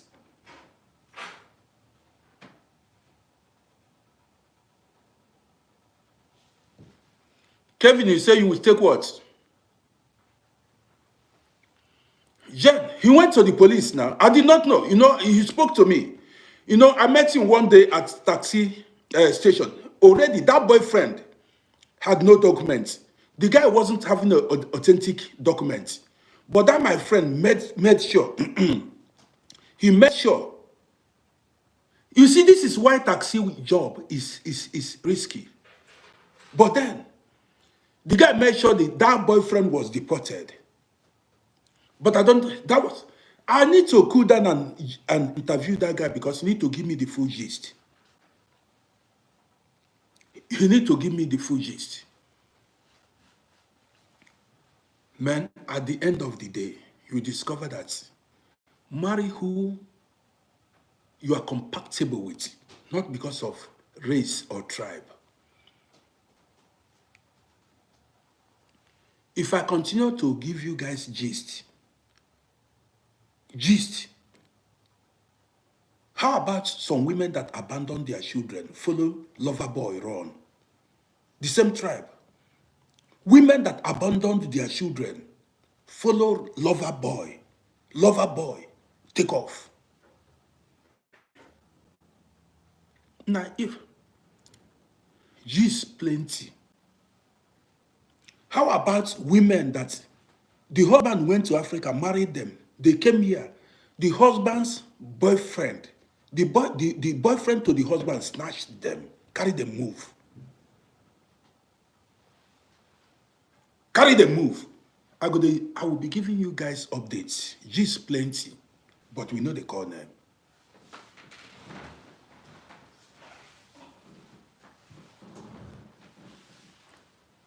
At a time, if these guys I'm talking about, many of them watches my show. If these guys I'm talking about, if they join me and make a request, I will bring them. They would use the amount. One of my friend said he will call me today. I don't know when. If he called me, I will tell them to be joining my show so that they will be speaking when I want to talk.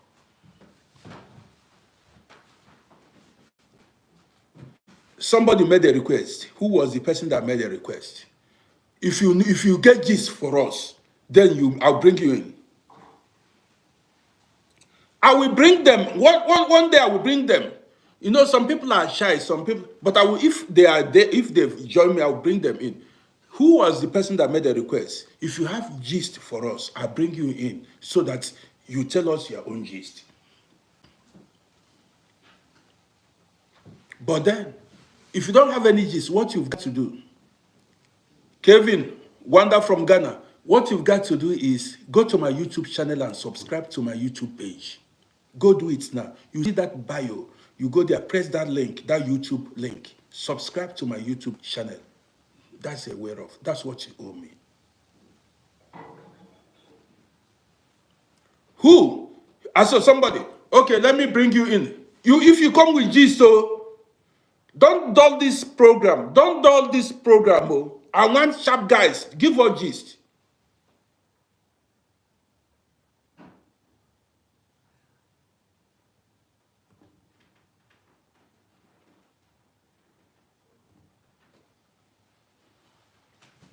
Hello. How you doing? Uncle Rudy. Listen, everybody's. I love your gist. You see, the same thing happened to me in 2016, bro. I was one lady like that. My brother is in Australia. He's a medical doctor in Australia. Do you know what happened? where I used to buy fuel, the lady was selling in the fuel filling station. And she's supposed to be my girlfriend's friend. And one day I was like chatting with my brother, and he told me that, yo, Kevin, can you get me some lady? I just want to get married to African girls. So if you can get me some girl, Charlie, bro, I'll be happy. But what I'm telling you now is not that somebody say in my own hand. Quickly, I organized this girl. It's just that I can't mention her name. Mm-hmm. Don't mention her name. Don't mention. Just give her the gist. As I'm talking to you, my brother came back in 2017. He performed the marriage, everything. Guess what happened? He got married on Friday, on Saturday, Sunday we go to church. We do the traditional marriage, not quite this thing. So we organized one district assembly, a court marriage. Then we came to sign everything in the marriage. After everything, Monday, Tuesday, my brother traveled. This lady was dating one of the Yahoo boy in Ghana. Listen, you. Man, we need the gist. We need the gist. You hear that my brother is in Australia. My brother is in Australia. Definitely, he know that he will travel out of the country. This lady accepted my brother proposal. I said the marriage ring. I was the man. I was the best man to my brother. He came. He do everything. We performed the marriage rite. Everything was successfully. One fateful day, in a month and a week later, we rent apartment for this lady. So once in a while, by then I was a taxi driver. So my brother I'm talking about right now, he's the one who helped me to board that taxi. Look, this my brother promised me that in 1 year later, he will help me to travel out of the country if the marriage went successfully. If he came back to send this girl abroad. Listen to me, my brother. Listen what happened to me, my brother. In 2017, in 2017. So, one fateful day, I tried to visit this girl in around 6:30 to 7 p.m. in Ghana time. This lady was preparing food. After she prepared the food, she packaged the food, and as it happens like that, my brother gets a car, one Toyota Corolla S. At that time, Toyota Corolla S is cool for lady like that. And she stopped working at the filling station, so she's okay. She's cool. This girl prepared food, packaged the food, put for the car inside. And I said, hey, where are you taking the food to? He said, one of my friend. Is it a female friend or male friend? She just said, one of my friend. I said, no. At this time of the night, you're going nowhere.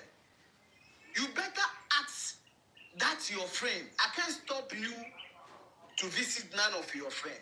But if you want to take food to your friend, rather I should go with you for the sake of my brother, or ask the person to come to the house in front of me. The person will eat the food over here. If it is a female friend, it is a male friend, I don't have a problem. But let me tell you, I will never allow you to cook for any male friend. Not that who somebody said they say, quickly this girl, she don't even listen to me. Somebody who is working at fuel station, she doesn't listen to me. She just put the food into the car, and I drove my car behind. She go on. And so as she drove, you began to follow her. I began to follow her, but she don't notice that. I said, okay, well, bro, whatever you want to do it. But I just want to let you know that be careful. Because this guy used a lot of money on you. The wedding ring alone, my brother, is very expensive. He bought it from Australia. The guy is a big boy. Imagine somebody who is medical doctor in Australia. It's a big boy. Seriously. Mm-hmm. He was like 11 years old when you went there. So it's a big boy. Money is not a problem. Mm-hmm. So I don't know if she got to suspect that I followed her. So at the end of the day, this doesn't work. In 1 week later, I started to monitor this girl. I realized that she was trying to visit the ex. That is somebody that they got married to you. I quickly called my brother, bro. I beg you in the name of God. Because of me, he got married to this lady. So what I want you to do, I'm begging you, she's just a young lady. I think the age of 25, 24, 25. She's just a young lady. So I plead with you that do everything in your power and send this lady. And do what? And send this lady to abroad. You come back and take this lady to abroad. Because you can't just... So, see, let me come now, brother. So, Yeah. afterwards, you suspect the lady was dating the ex. Exactly. And then why did you encourage your brother living in Australia to come and take her? Why didn't you discourage your brother not to come and take her? Because you already suspecting her. But me, I thought maybe she was here alone, and that is why she was trying to go back. I hope you understand my point. No, So, because if she was going to the ex and you noticed that, you are supposed to discourage your brother. my mind is not there. You see, because I was the one who in front of everything. Continue with the gist. Continue with the gist. Okay. All right, sure. So I don't know what exactly this lady discussed with this my brother.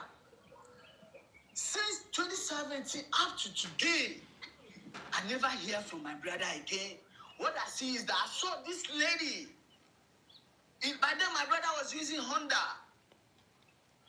What I saw in Facebook, I saw this my brother with this lady. I saw the lady, excuse me, the lady later joined your brother in Australia. My brother later came back and picked this girl without my wisdom, without my knowledge. Okay. In 2017, up to today, I never hear, since then, I never hear from my brother again. So later on, I used to take her to a certain place if she want to do her hair and those kind of things. So one day I was passing, the hairdresser saw me, the hairdresser madam saw me that, oh, congratulations. You hear that our wife give birth. I said, really? I said, yeah, she give birth. That is where I hear the gist that this lady, as I'm talking to you, this lady has opportunity to give birth to my brother over there. But you know, she's giving problem to my brother over there right now as I'm talking to you. The same gist you are talking about. Mm-hmm. As I'm talking to you, I can't remember the last time I hear from my brother. Because of this lady, the lady that I connected you to my brother, a lady that I talked to you about my brother. But look, today, though our people used to say that if someone is not here and we are discussing the person, maybe his spirit is here with us. That is how our old people say. What I'm trying to say is that this my brother pushed me in some way at that time when I was going through my struggle. He supported me to buy my small taxi by then. But bro, I can hit my chest today that through that taxi, I own a lot of cars. The private cars, I own my business, I own my building. I'm telling you. So ladies, I can say that they are very myopic. You see, a lady comment that we men, we deserve it. If they did that to your brother, your own blood brother, will you be happy? Will you say that your brother deserves the same thing? This is serious thing people have to talk about, that you are in the village. Don't men too are doing the same thing. But ladies have to know that the law in Europe country favor women more than men. So they talk, the ladies, our African women take those things upon their shoulder. So if our people struggle, went there and came back and got married to them, when you go there, they misbehave. But Kevin, let me come. You did not read the handwriting on the wall. I never read it. You see, the first time there were signs. That time you saw the woman cooking food, taking to the ex-boyfriend. You suspected that. That should have told you that woman wasn't dependable. I never read the handwriting. I never read it, my brother. I never read it, my brother. So what happened at the end? Because many people want to speak. At the end, what is the situation now?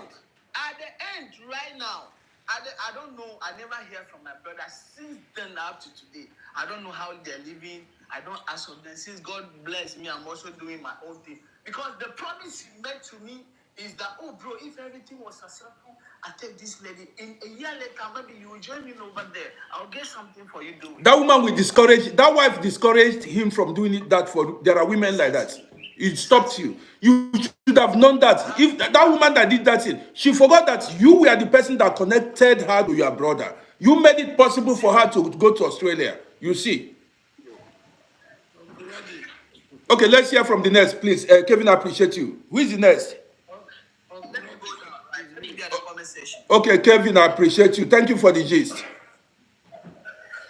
Let's hear from Emmanuel first, and then Mr. Loverboy, and then Fatima. Emmanuel first, please. If you're not talking, if you're not speaking, mute your telephone, please. Yeah, we are listening to you, please. Not only me, everybody is listening to you. Okay. Fatima, please mute your telephone. Thank you. Thank you. I'm talking to you right now from US. Okay. I'm actually inside in New Jersey. You see what is happening in marriage? I know the system, the way the system is. Even if you're married from Africa, it's only Africa, especially Africa, that have that stupidity. Our women have that stupidity. You see, in America here, you hardly see India taking their husband. Even the white that they know that yes, the law favors women, they hardly see them dragging their husband to court. That's why you see that the white people have the largest population. White people are not after you for child support or anything. But when you marry Ghana, Nigeria, especially Nigeria, Ghana, and they will purposely want to frustrate life out of you. Let me go to a particular story because I'm a pastor here. I have a wife. My own case, I can't even talk about my own because my own experience is worse. It's worse, but I just have my children to console myself. But let me talk about a friend who drove a taxi. He drove an Uber. He bought his own house. He bought, like he has a good credit and bought a house. When he bought the house, the woman he married an American. One thing about the America is that sometimes when you marry them, if they are the one who fight for your paper for you, no matter how you please them, they believe that they don't trust us. We from Africa. They believe that you're gonna complete them, or you're loving another person now. So he always gives the marriage every reason to break. So and they don't want you to do anything back home in Africa or so on. So this guy go through that experience. But when you make money like, oh, I'm a landlord here now, let me go home. He visited Nigeria. He actually saw this girl in I don't know if any of you were from Nigeria, but they saw this girl in Onitsha, Anambra State. The girl was selling granite and banana. And actually the girl is brilliant. She went to school, but probably maybe the ground was not level. And then he saw the girl. He was going there, not chatting. My brother, please make it brief so that other people can speak. Please, just go to the point, please. Okay. Then he was able to process the marriage right for the girl because he didn't love the girl. And he brought the girl here. Through the taxi, he was able to pay the girl to become a resident nurse. And as a resident nurse, at that time, the girl was earning $40 per hour. And he has a lot of sheep. You know, when you bring a woman here to do that, training her, impacted on that woman, you support. But once once they start taking the money, they want to be on their own, which is every one of us are going through that. Like me, I don't even know how much my wife is getting, but everything is in. My brother, please, please, because so many people are. I want you to hit the point, please, so that other people can join us. Please, just go to Where I'm going now is that this guy who bought the house married this girl in. Just say that after finishing the school, he got a job where he's getting money. And the guy is no longer at his level. And before then, he made the guy who brought his mother because he was having a baby. Even the child is an autistic child that he got to the guy. The guy brought his mother here. The purpose was to take care of the baby. Now they started frustrating the hell out of it. When the guy want to talk, you say, you are no longer my class. You are the taxi driver. The guy said, the taxi driver I used to bring you from Nigeria. The taxi driver I used to take care of you, bring your mother. The taxi driver I used to buy this house. To cut the long story short, started having an affair with one medical doctor in the hospital. At the long run, when the guy wanted to say, he said, you know what, I'm sending you out of this house.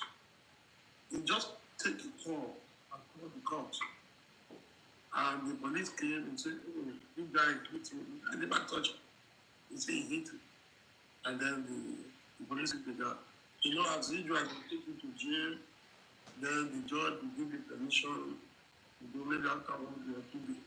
And the judge will tell you, don't go to the house. You must have where you're going before they release you. So they release him from the jail. If you want to go home, take your spoil. My brother, please, this is taking too long because a lot of people want to speak. This is too long. We cannot take it for too long.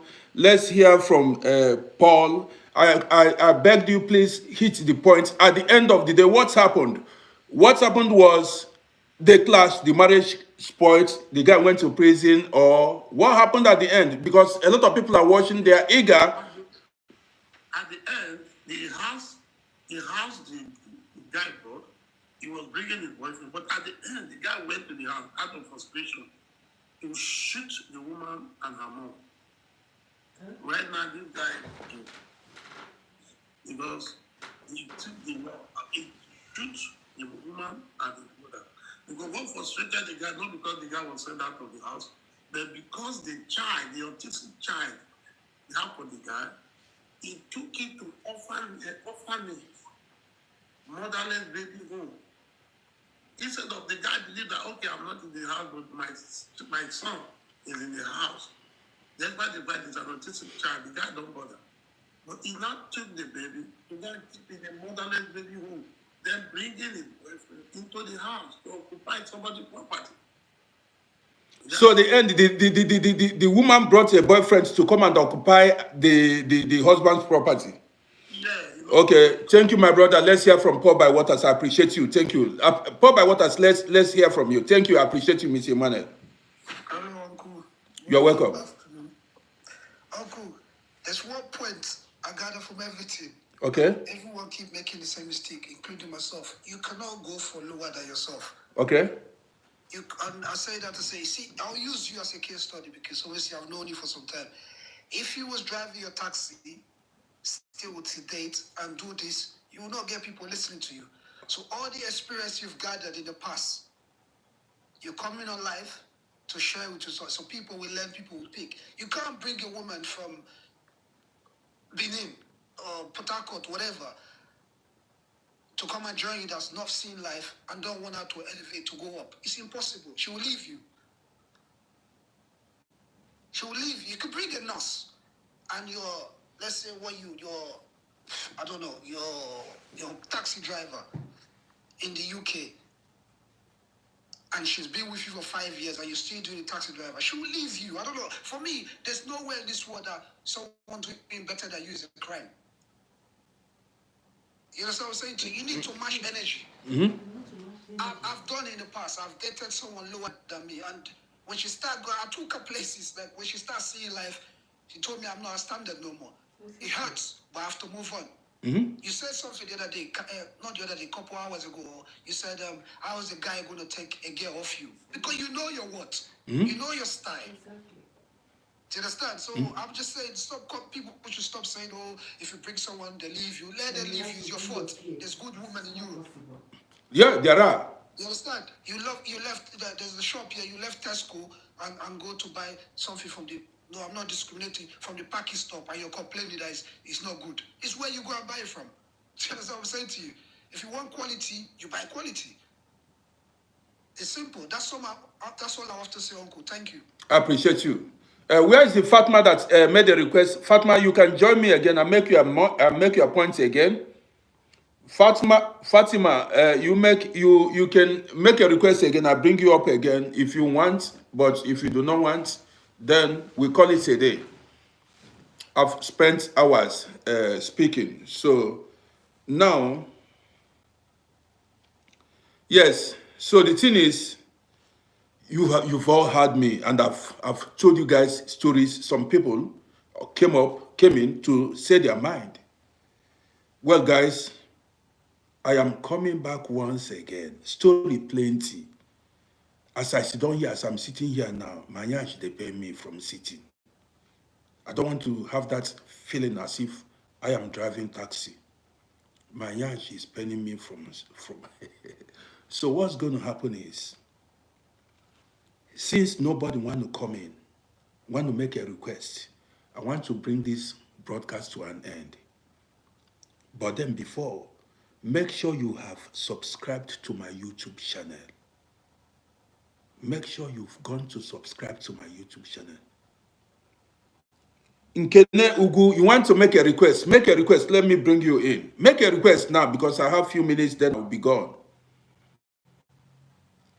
Make a request. I bring you in. Then say your mind. People are still here. Patrick Martins, I'm coming back later tonight. I've not eaten since morning, and I want to drink some. Okay, somebody made a request. Let's hear. Now you need to talk loud and clear so that people will listen to you. Hello, dear. Hello, all. Hello. I just want to say, some people are not really saying things the way they are. I have a friend in UK. She met her husband in Nigeria. She was already a nurse in Nigeria when she met her husband. They are here in UK with 2 kids. Every day she comes to work with injuries all over her body. The man flogs her. Any slightest provocation, this man flogs the hell out of her. What am I trying to say? At a point, she had to divorce the man. However, anytime you go to this man's Facebook page, he would hesitate to say how women in Europe are bad and everything. I'm speaking because this lady, I have seen the wounds all over her back. She endured and endured and endured. She can't take it. I also have a friend in US who her husband came from US and took her to US. She went to US, she became a nurse. But the husband never mentioned how the woman had to be on student loans. She had to borrow student loans to pay for her school fees. The husband will be there telling everybody how he trains the woman, how he trained the woman. He was beating the woman, abusing her. The lady ignored. She ignored and, was taking it. She borrowed money. Was working and was paying off her loans. It wasn't the man that trained her. She trained herself. Did the man give her shelter then? Yes. But was she abused? Yes. I'm just saying that anywhere anybody is, let the person find wife there. If you're in Australia, find wife in Australia. If you're in Canada, find wife in Canada. Is sorry an abuser that will live where he is and go to the village and come over to say, yes, I picked a wife. The wife is this. Every time this story remains, I went and picked her and brought her over. Now she's doing that. If you know you were raised right, if you knew you had nothing to hide, why not marry the women there? Good. Say African women are the ones causing divorce. Then marry the Indians, marry the Europeans, marry the Americans, marry those ones stay with their husband. Thank you. Not saying that African women, they are the one reporting to police, because our men are always beating their women. Exactly. I work in a profession where I tend to get data. And believe me, our men are the most abusive section. You are right. You are right. Excuse me, my sister, you are right. That is, you are 100% right. And I'm going to run a pro. They beat their women every time. You hardly see it in other sectors. So then I'm coming to say, European women, Canadian women, Australian women don't report their husband. Then marry them and show them that attitude you are showing black women. Not you go to the village, pick one African woman, and then nobody will rest with, I brought her from the gutters. Did she beg you to bring her from the gutters? You're right. If you can, and then why train somebody good when you have not trained yours? Why train somebody when you have not trained yourself? Use that money. Stop training anybody. Train yourself first. You can't leave your blindness to go and cure another person's blindness. If my brother leave his own schooling to go and train somebody else, I will tell him he's stupid. You see a ladder to climb out of poverty, and you are placing it in the hand of someone else.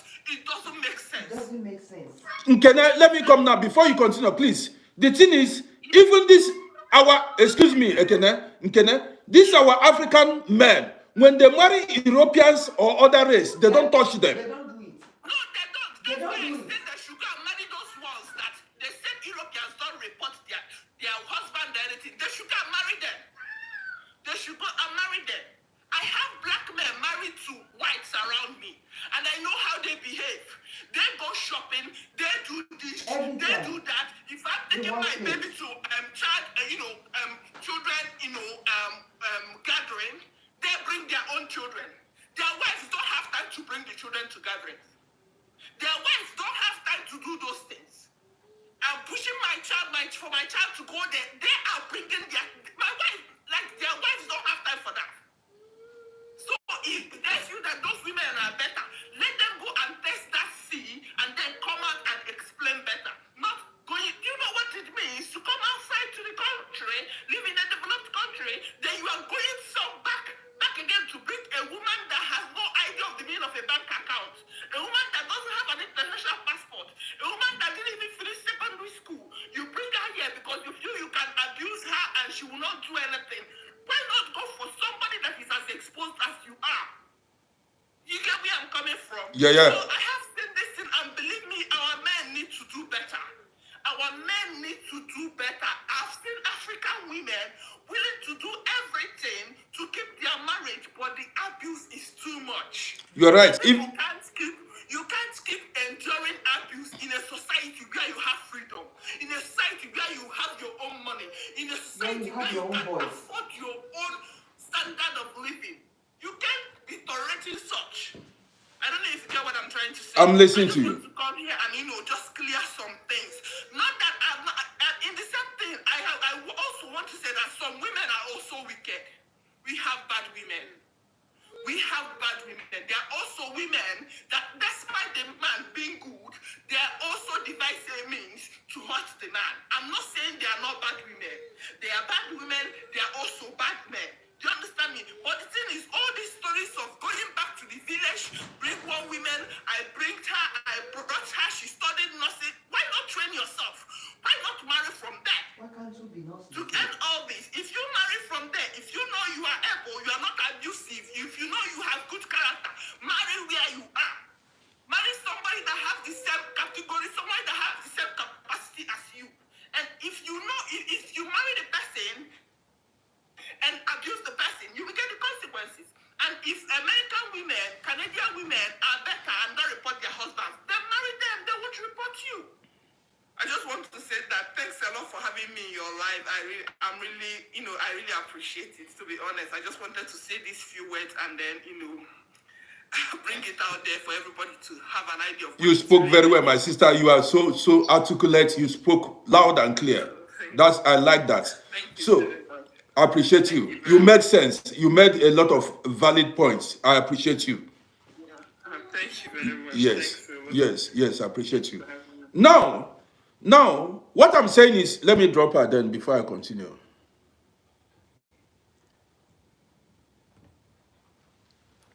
We are going to run a program here about domestic violence, abusive men.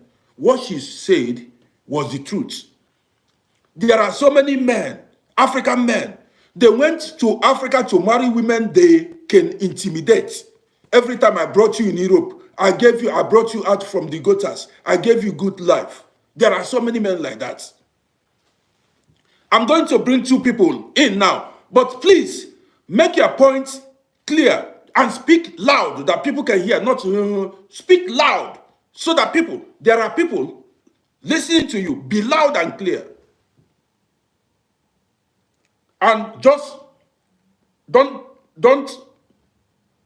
2 minutes, 3 minutes, you hit the point and then we are done. Good morning, sir. Good morning, sir. One after the other, please be loud and clear. Short, make your point. One person can speak, please. Just quickly, I want to quickly address because I saw a woman who was talking about why we should marry in abroad where we are. So definitely, this story I'll be there for so many long because I'm here now more or less 10 years. So I've witnessed a lot of story concerning bringing women or marrying here. I've heard enough, you know. So my opinion is that normally a lot of people here have been married here for long. Not today it started. So because we share the same equal, we know the logs, they throw us out. They throw us out. I'm not talking about that there is not good women here. Definitely there is good women. Out of 100%, the good women here is not up to 5 or 6. Because they know what we know. They know everything about ourselves. So they don't submit. They don't submit. That's why most people motivated to bring women from Nigeria. But the one you bring from Africa, many of them are still the same. Yes, definitely. So what we can do, there's men have suffered violence a lot. It's just that women are just coming out to be crying. I know that there is a good women. Men have suffered violence here in abroad. I'm telling you, are here. You know it all. I'm telling you the truth, the facts.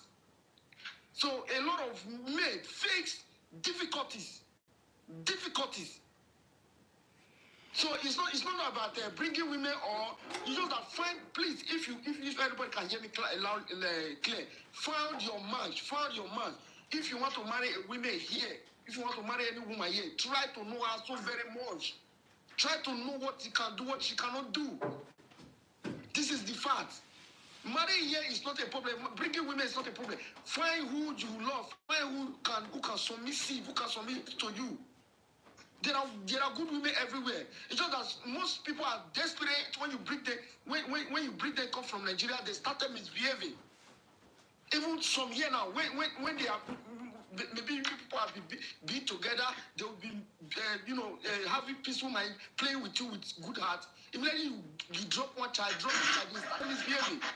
They have proper rights. I wish everybody know it here.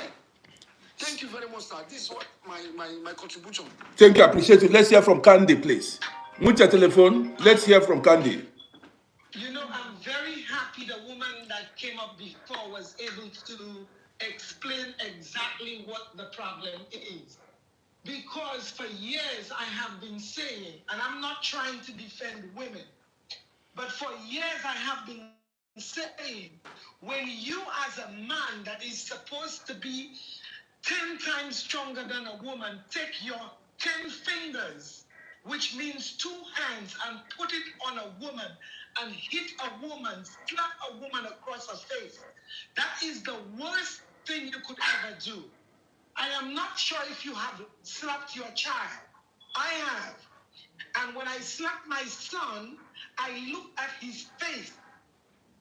And what I saw was, why did you slap this boy? This is abusive. You have slapped this boy for what? You have slapped this woman for what? What do you intend to gain from hitting someone?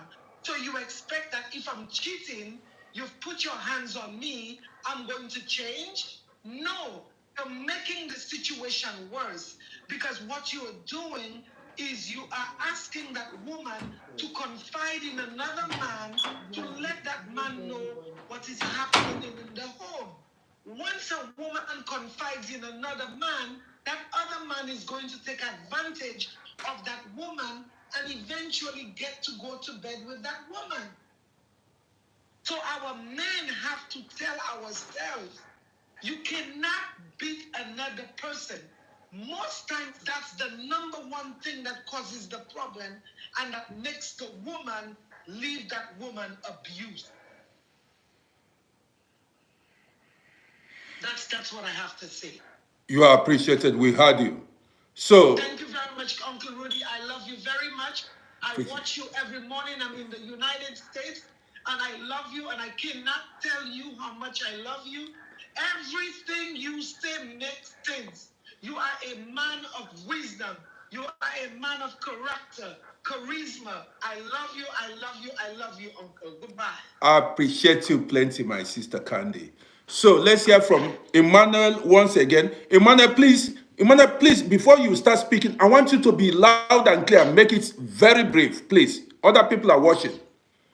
Yeah, Okuradi, thank you. Please be loud and clear because people are complaining they are not hearing you and you are slow. Be loud and clear and make it like others, please. Thank you. I appreciate you. Speak on. Okay, thank you so much. Thank you for this opportunity. Okuradi, there is something that I just want to chip in because as a pastor, I have to do a lot of counseling, right? But what I would say is that, you see, most of the problem of the both men and women, but the area is that some women are so emotional and they can lie. If honestly we can tell the truth, because some of them, once they're there with their husband and they changing word, probably insulting the man insulting them, they say, he's beating me. Not like the man actually hit them already. But the fact that the man said back to them, they are crying, oh, he's beating me. He has never laid hand. That is number one. That is why even the judge now, these days now, they want to investigate matter before the police can take you. The police arresting a man is just for his safety and caution because they believe that you have a back stronger. But what I want to know is that going from a place, right, somebody to go marry for somebody you don't know, and then when you bring the person, because you see women, one thing I understand on some major women is that they like stranger and they believe in a stranger as somebody they have known. I'm telling you the truth. A lot of women believe in a stranger. The moment they started making friends, some women can be so good and nice when everything was going on. But the moment they began to make friends, a friend began to tell them, oh, are you not doing this in your home? If the husband cannot do this. My brother, let me tell you, if you are in a foreign country, what we see in Africa, we believe definitely is different from what we see here, because this is an European Western country. And some men are very submissive. I know some men are bad. Some men are very bad smoking and applicable to some women smoking in the house, drinking. You know, they become dementia. That dementia of the teens, we have so many cases of them, of women being dementia. Like any little thing they're crying, they have to call the cops. The cops are even tired. Like you go to people's house and see camera in their house, in their bedrooms, because of what? Because of wrongly accusation. God bless you. Thank you for this program you are doing. I believe this program, a lot of people are going to learn from you, both men and women, to learn how to be at peace and to coexist as in peace. In the Western country, they have a lot of girlfriends than husband and wife. My boyfriend. Somebody is 65 years, he say my boyfriend. Somebody is 50 years, my boyfriend. No marriage. Because of, if anything happens, everybody just go and separate. Thank you very much. God bless you, sir. We appreciate you. Thank you. And let's hear from Star Eke. And then we are going to host a program tonight about domestic violence, tonight or tomorrow morning. Let's hear from Star Eke. Please, if you are not speaking, mute your telephone so that we can hear Star Eke very well. Happy Sunday, my brother. Long time. Yeah, we are listening to you. Well, I've been listening to what you have been saying. Of course, I love your program very much. In this issue, I just want to say my own point of view. in this abroad, of course, the system is different from that of Africa, but I don't think it's not nice thing to lay your hands on a woman. I don't support domestic violence. Both gender, I don't support it because, of course, the woman is the weakest vessel. You, as a man, you are far stronger than a woman. You don't lay your hands on a woman, whether it's here in abroad or in Africa. It's not a good thing. There are a lot of ways to solve issues. I know there are some women who are stubborn, who are maybe aggressive, who are, very stubborn. But there are ways to deal with things. If it's somebody you cannot cope with, if you try, you try. Best way is to walk away. You don't have the right to lay your hand on somebody's daughter because it's somebody's child. So, and of course, a lot of men have gone through a lot of abuse because there are also abusive women in abroad. I've seen a lot of them too. A lot of men have gone through such situation. Unfortunately, they tried maybe once, twice, and they feel like, okay, maybe here is not for me. Let me go to my country and look for a woman of my tribe, of my ethnicity, whereby we have same culture, maybe, same, at least same sense of reasoning in same directions. So get married to her and bring her here over for a good purpose of making a family together. But you have the situation whereby you have women in Africa who will marry you because you are in abroad, who will not really love you, but the fact that you're in abroad, they just want to marry you so that they will use the opportunity to come over here. When they are here, they change, especially when they give birth for a child or two, they change.